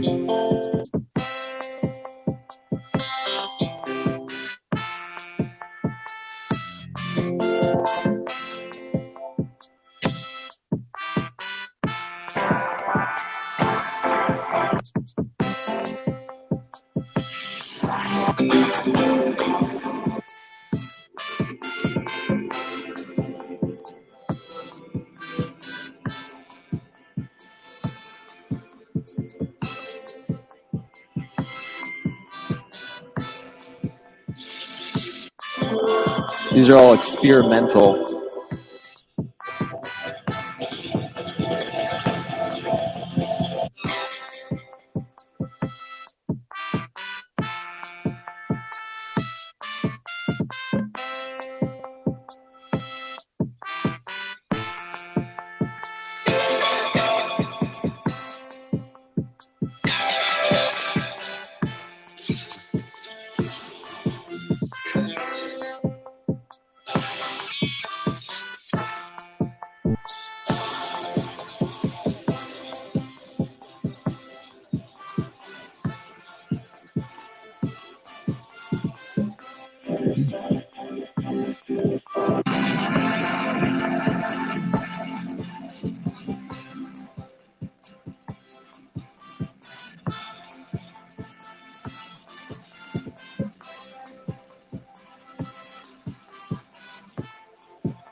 Just lay down the fucking chords first, man.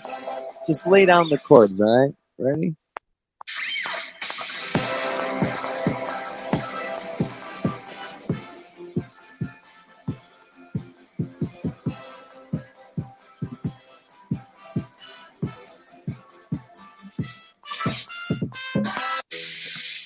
We got this new fancy camera switcher, and I'm over here trying to play to the camera, and you keep switching it to the other camera.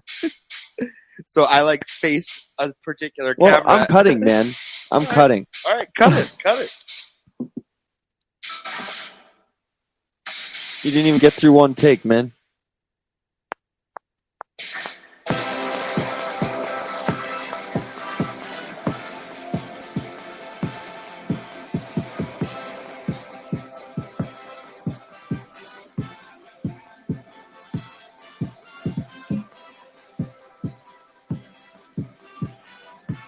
Don't worry about the cameras, man. You're going off time worrying about the camera angles.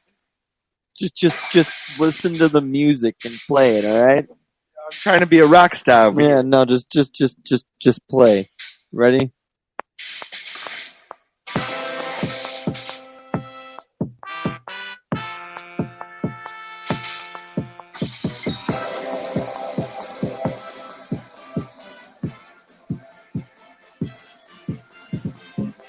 Okay, hold on.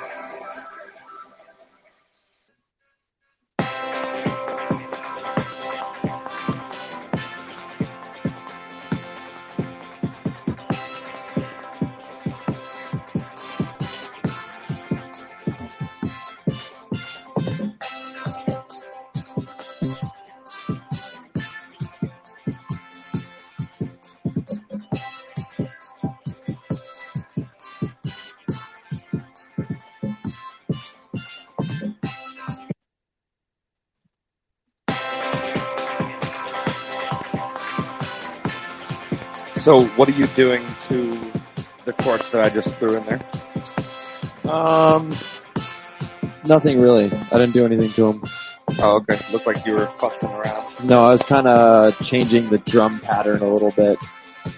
And then adding, yeah,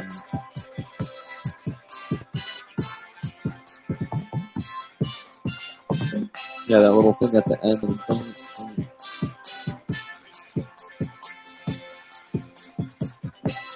You want to hop up on the strings and give it a whirl? Yeah, let's, I kind of wonder, I'm going to keep that drum sample, but what if I changed to like a pop rock drummer?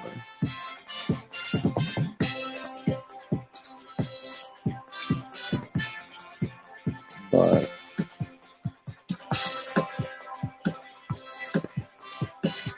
you know, like a rock drummer mixed with an electronic drum kit sound.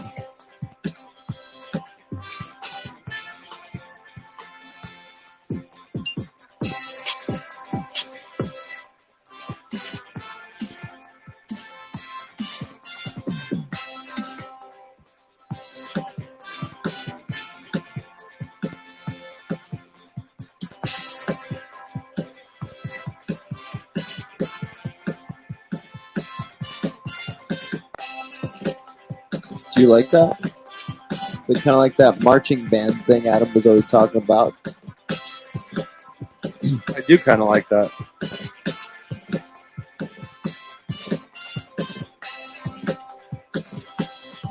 See, I feel like this would be like the lead into a song, right? Yeah. And then like it would kind of all like drop out when the singer came on. You know what I mean? I never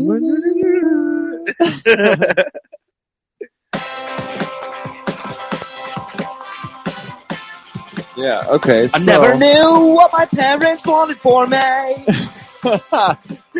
But here we are. Singing for free.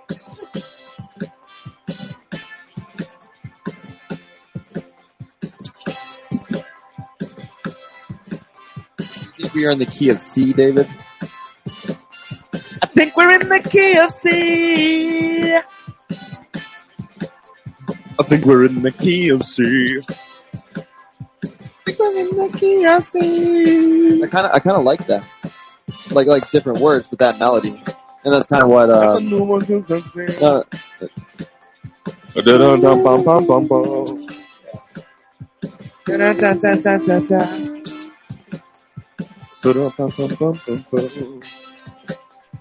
Always wanted to be a frog, and now I'm hopping around frogland.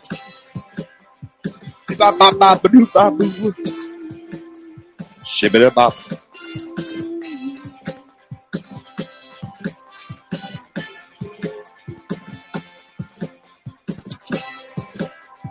I always wanted to be a frog.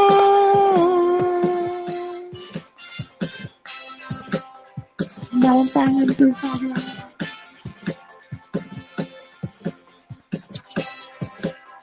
I'll do what you wanted from me.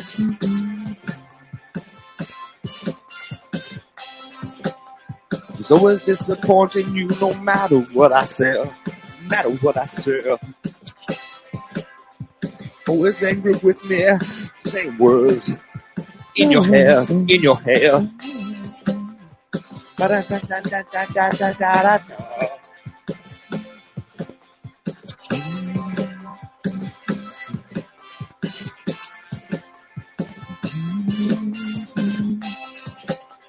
I never know quite what to say when I'm with you.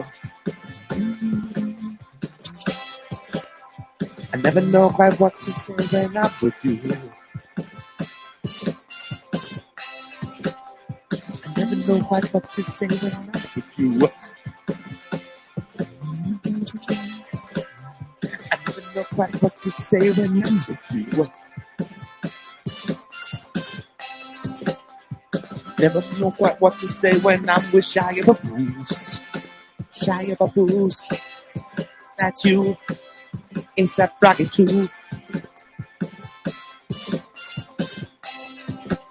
I never know quite what to say when I'm with you. Shia Baboose.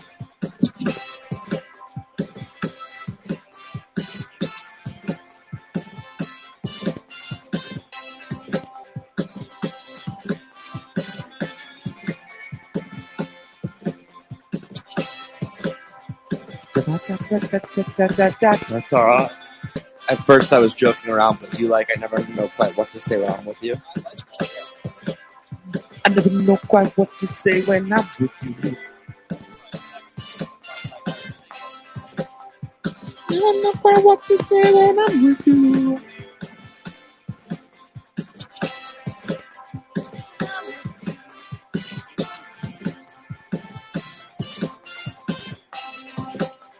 Never know quite what to say when I'm with you. I never know quite what to say when I'm with you. You. I never know quite what to say when I'm with you.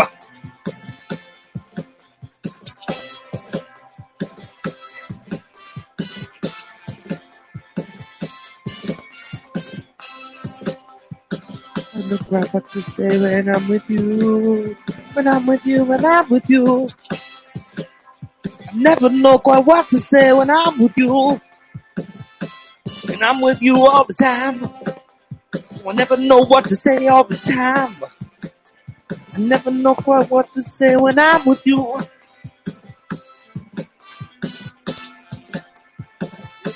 It's like amateur hour at the karaoke stand with my voice.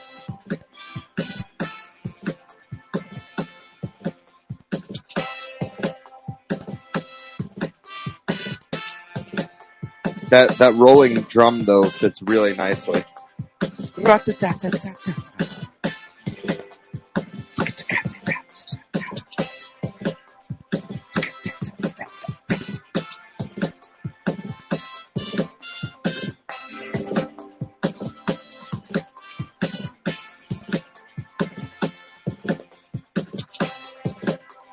Never know quite what to say when I'm with you. And everything I say makes me sound like a fool. Never know what to say when I'm with you.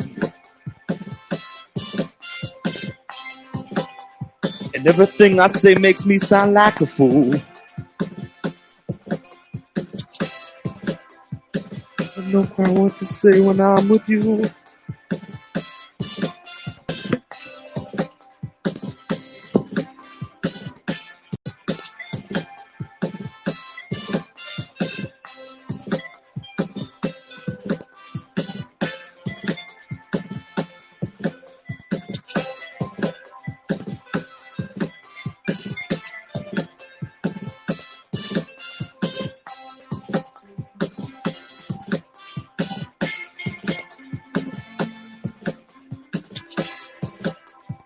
Never know quite what to say when I'm with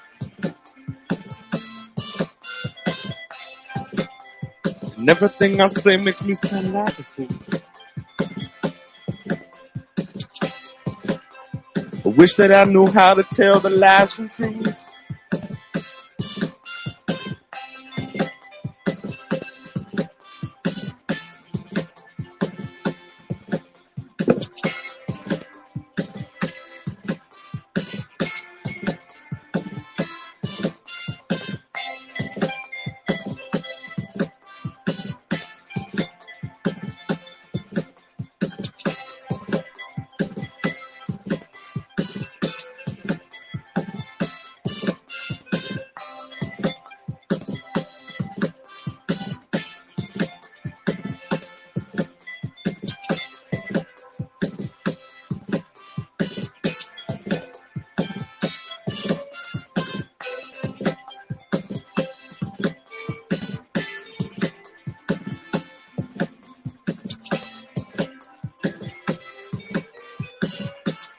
I might have some lyrics.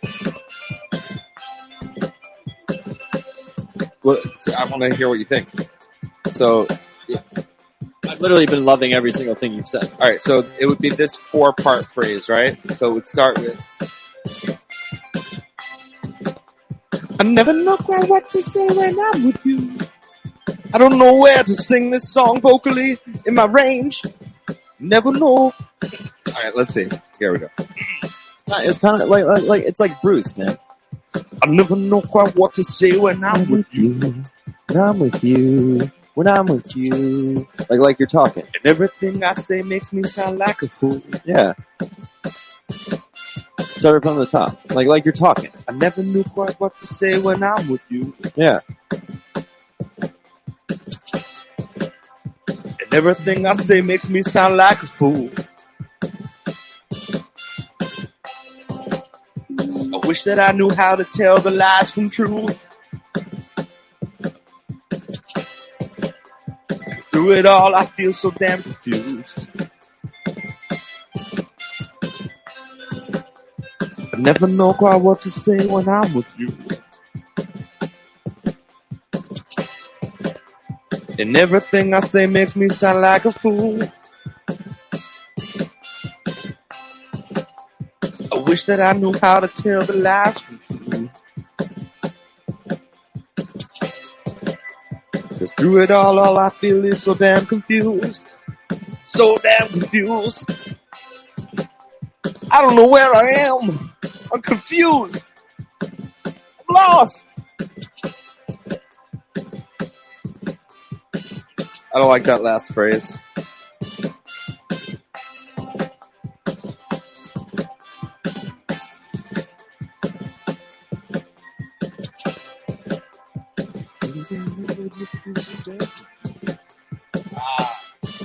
You made me.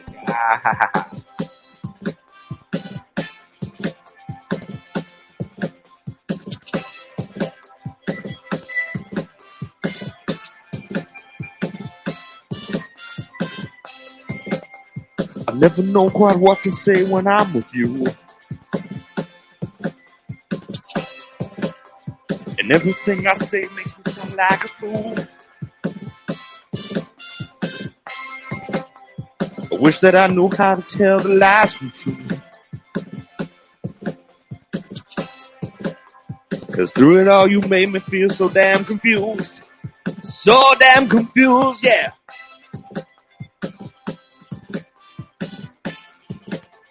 I never know quite what to say when I'm with you. never know, I never know. I never know.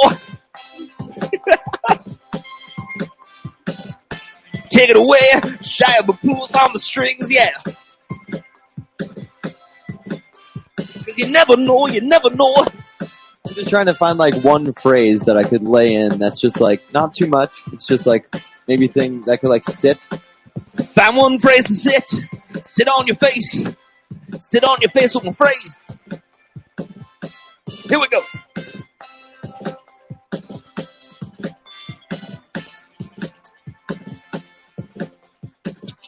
What about, yeah. So, what about this?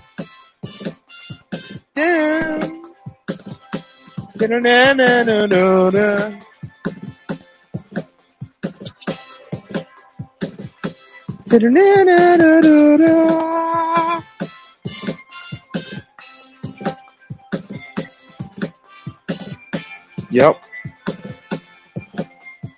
Nope. Back to the 12th. Back to the 12th. Yes. What do you think of that?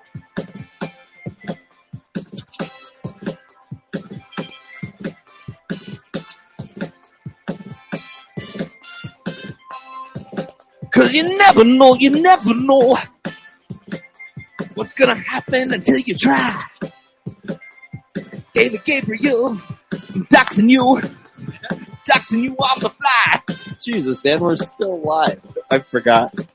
Yeah, clearly, I could tell you forgot we were live about 40 minutes ago. Yeah, sometimes it just doesn't feel like it, man. We're in the studio, we're jamming. I didn't know all these people were here listening.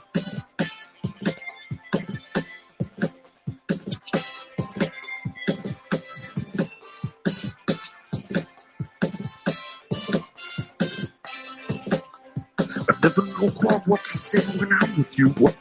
And everything I say makes me sound like a fool. I wish that I knew how to tell the lies from truth. Through it all, you made me feel so damn confused. I never know quite what to say when I'm with you. And everything I say makes me sound like a fool. I wish that I knew how to tell the lies from truth. Through it all, you made me feel so damn confused.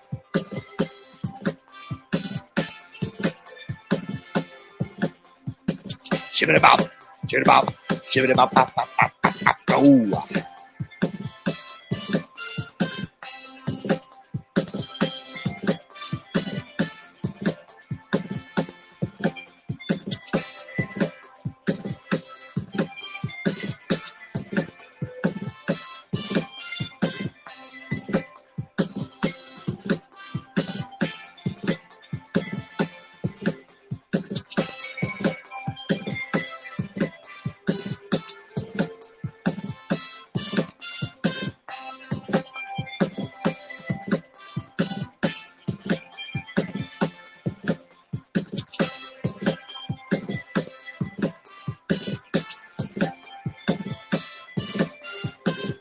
I like that. You should record that.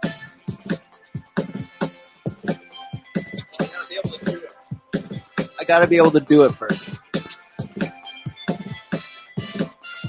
You're doing it.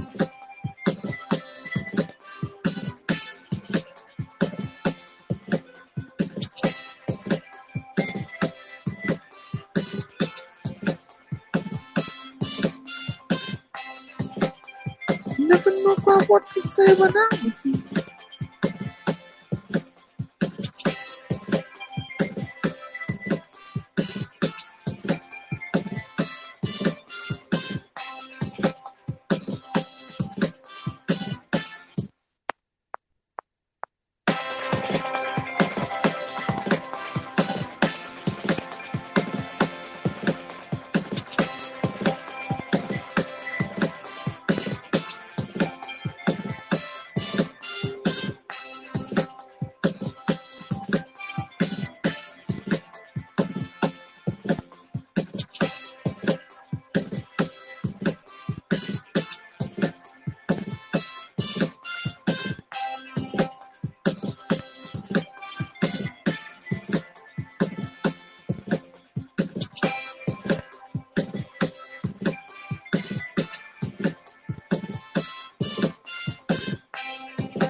Ba-da-da-da-da-da.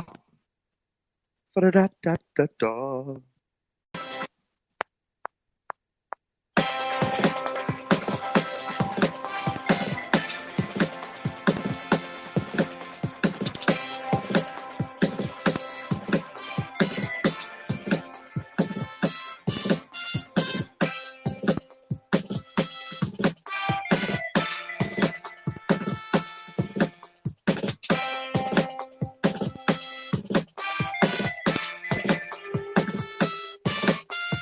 I love that.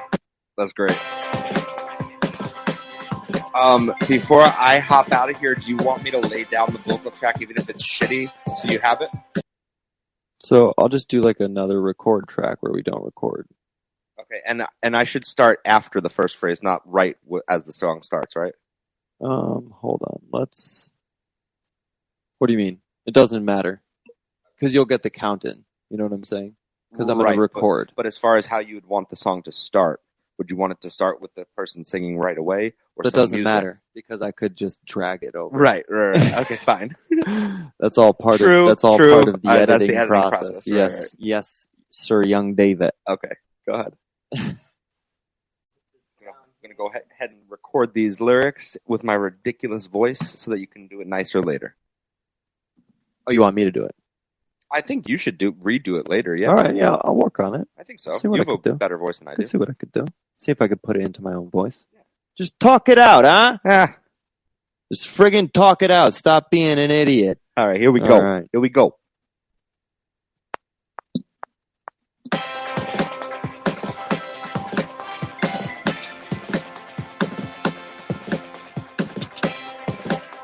I never know quite what to say when I'm with you.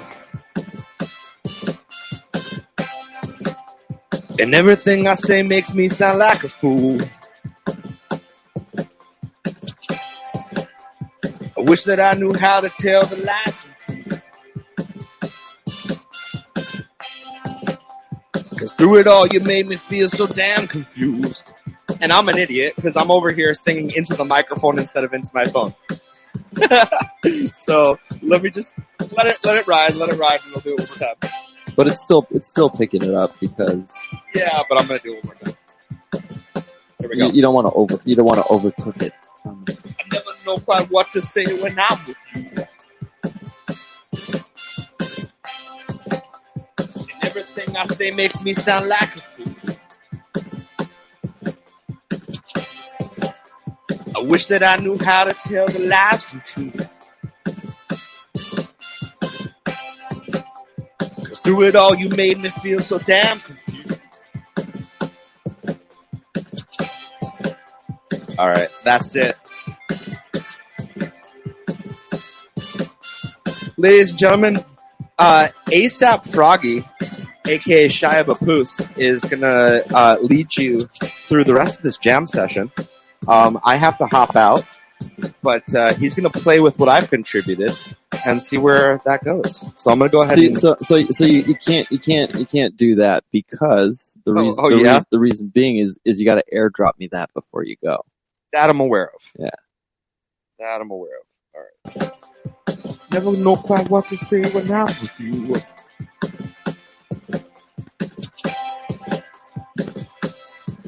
Through it all, you made me feel so damn confused. Oh God! All right, yeah, I'm gonna leave before I have to hear myself. It's way different hearing it played back than when I'm just singing it. Yeah, no, see that's bad enough. See, it's when not I'm singing. It's not new for any of us. We've all. I know been hearing you've been experiencing Yeah. this nonsense. All right, goodbye. I never know quite. So does that start right at the top?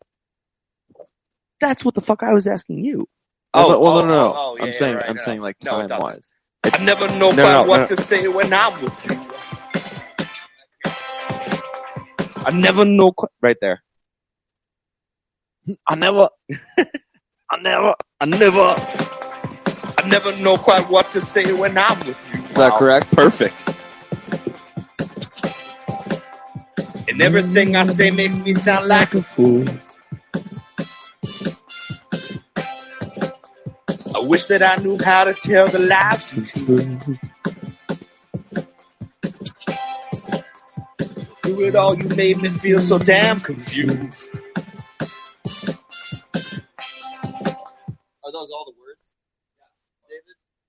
almost like the melody that I came up for the guitar part is almost to me like it is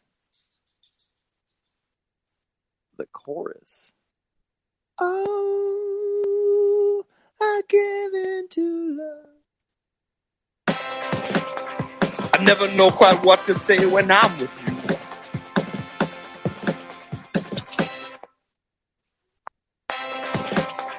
I never know quite what to say when I'm with you. Bingus actually just walked out of the door, but it feels like he's still here. That's how close And he everything I sounds. say makes me sound like a fool. I wish that I knew how to tell the life.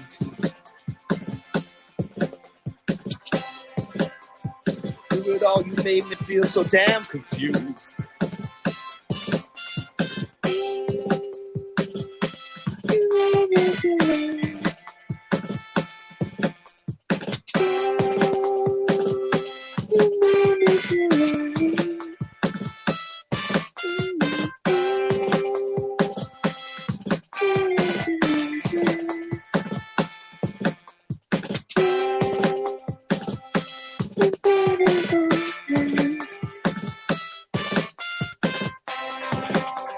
I never know quite what to say when I'm with you. And everything I say makes me sound like a fool. I wish that I knew how to tell the life from truth. Through it all, you made me feel so damn confused.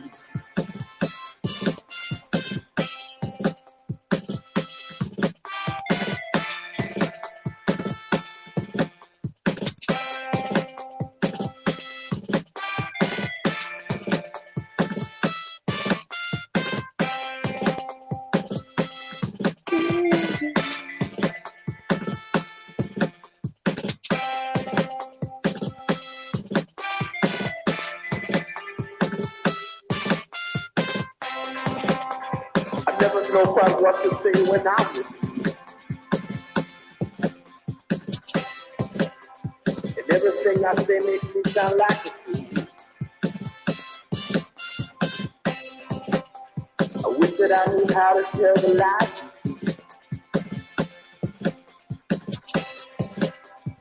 Through it all, you made me feel so damn confused.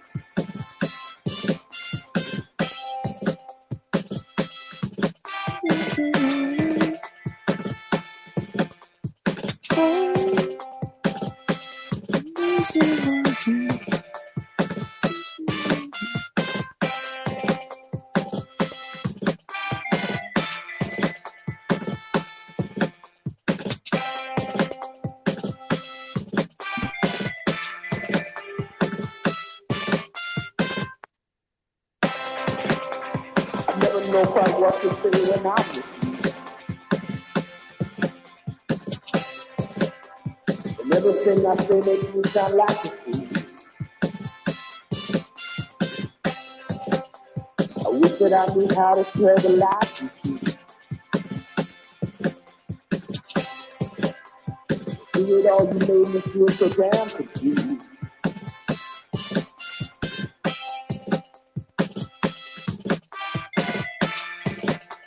I wish that I knew how to tell the life from truth. Through it all, you made me feel so damn confused.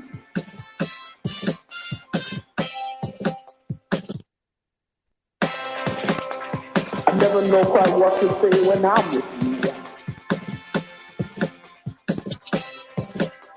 And everything I say makes me sound like a fool. I wish that I knew how to tell the life from truth. But through it all, you made me feel so damn confused.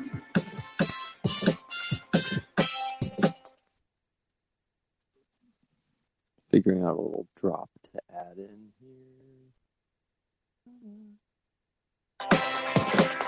But through it all, you made me feel so damn confused.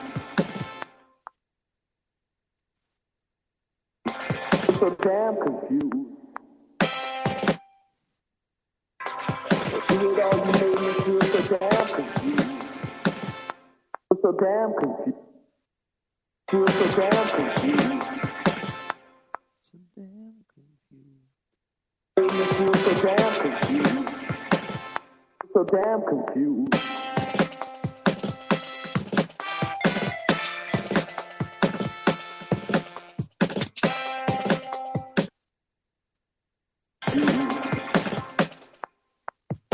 So damn confused.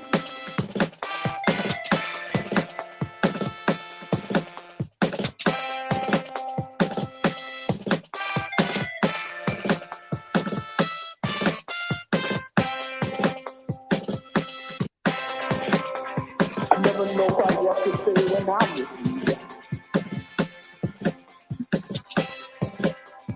And everything I say makes me sound like a fool.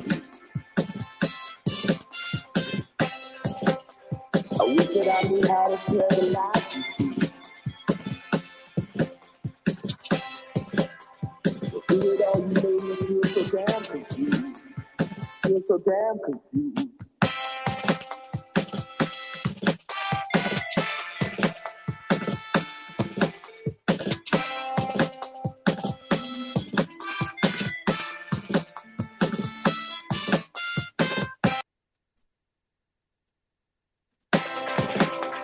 I never know quite what to say when I'm with you.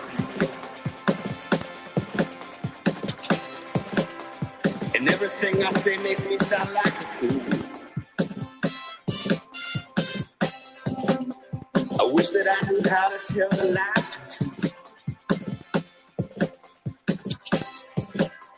But through it all, you made me feel so damn confused. Feel so damn confused.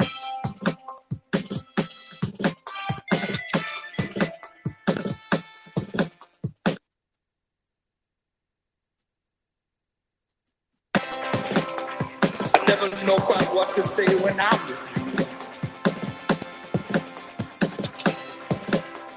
And everything I say makes me sound like a fool. I wish that I knew how to tell the lies to truth. Through it all, you made me feel so damn confused. So I was So able damn to confused. figure out how to use a little bit of pitch correction on Bingus's voice, and I think he sounds kind of nice. A little bit nice there, Mr. Bingus. What in the heck is going on here? Bingus with the sweet vocals. A little bit of pitch correction, and we got ourselves a good time here.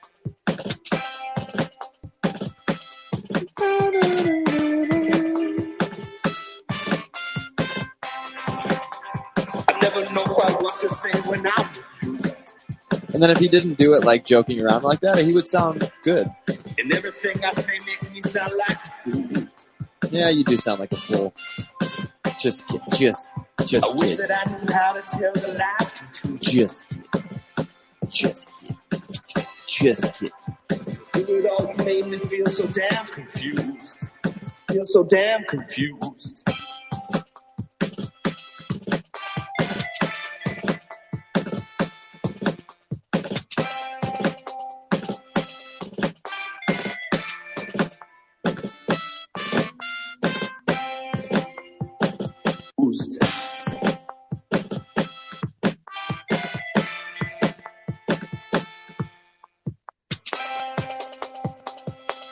Confused. Feel so damn confused.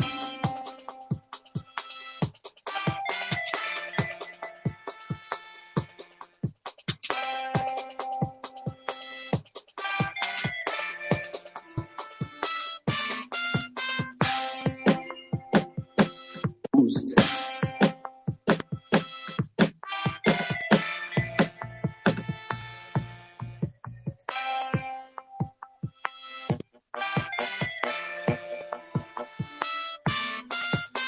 Damn confused.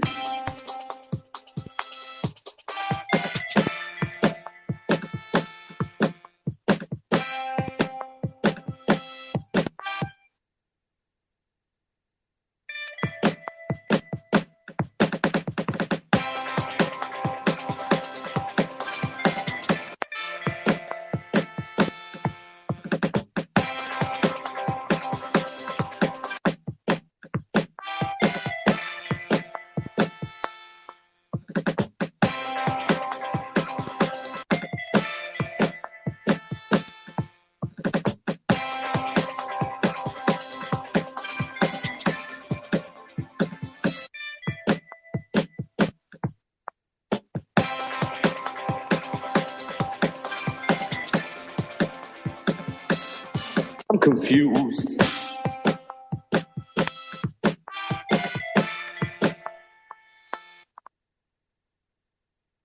Damn confused.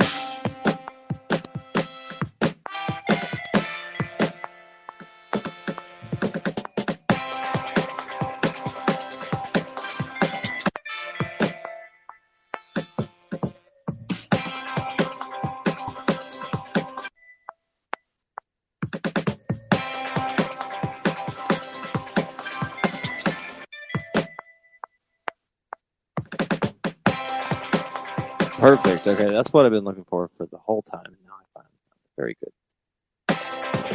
All right, y'all. Well, I feel like this is a pretty solid stopping point. I'm going to go ahead and shout out Mr. Bingus again. I love the vocals you came up with. Shout out A-Bomb. You started the whole thing here with your mind, with, card full, so we lost the end of the podcast, but we got it recording here, so very good. That's why you always record 2 forms of audio if you can. But, yes, so, that being said, I love y'all. Y'all have been good. And this is another Sapo Saturdays, and we are out. So I'm going to let this play out. And we are always looking forward to the following Saturday, and we surely hope that you are as well. So much love to all of you that keep coming back. So many, many more jam sessions, good times to come, my fellow frogs. Much love. Sapo out.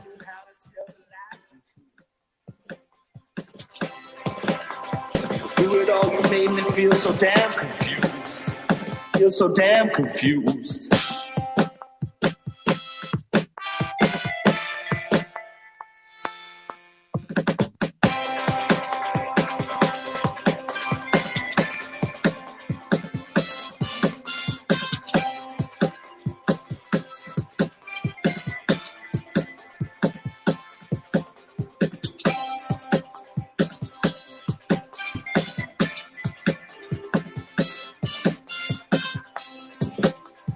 Never know quite what to say when I'm with you. And everything I say makes me sound like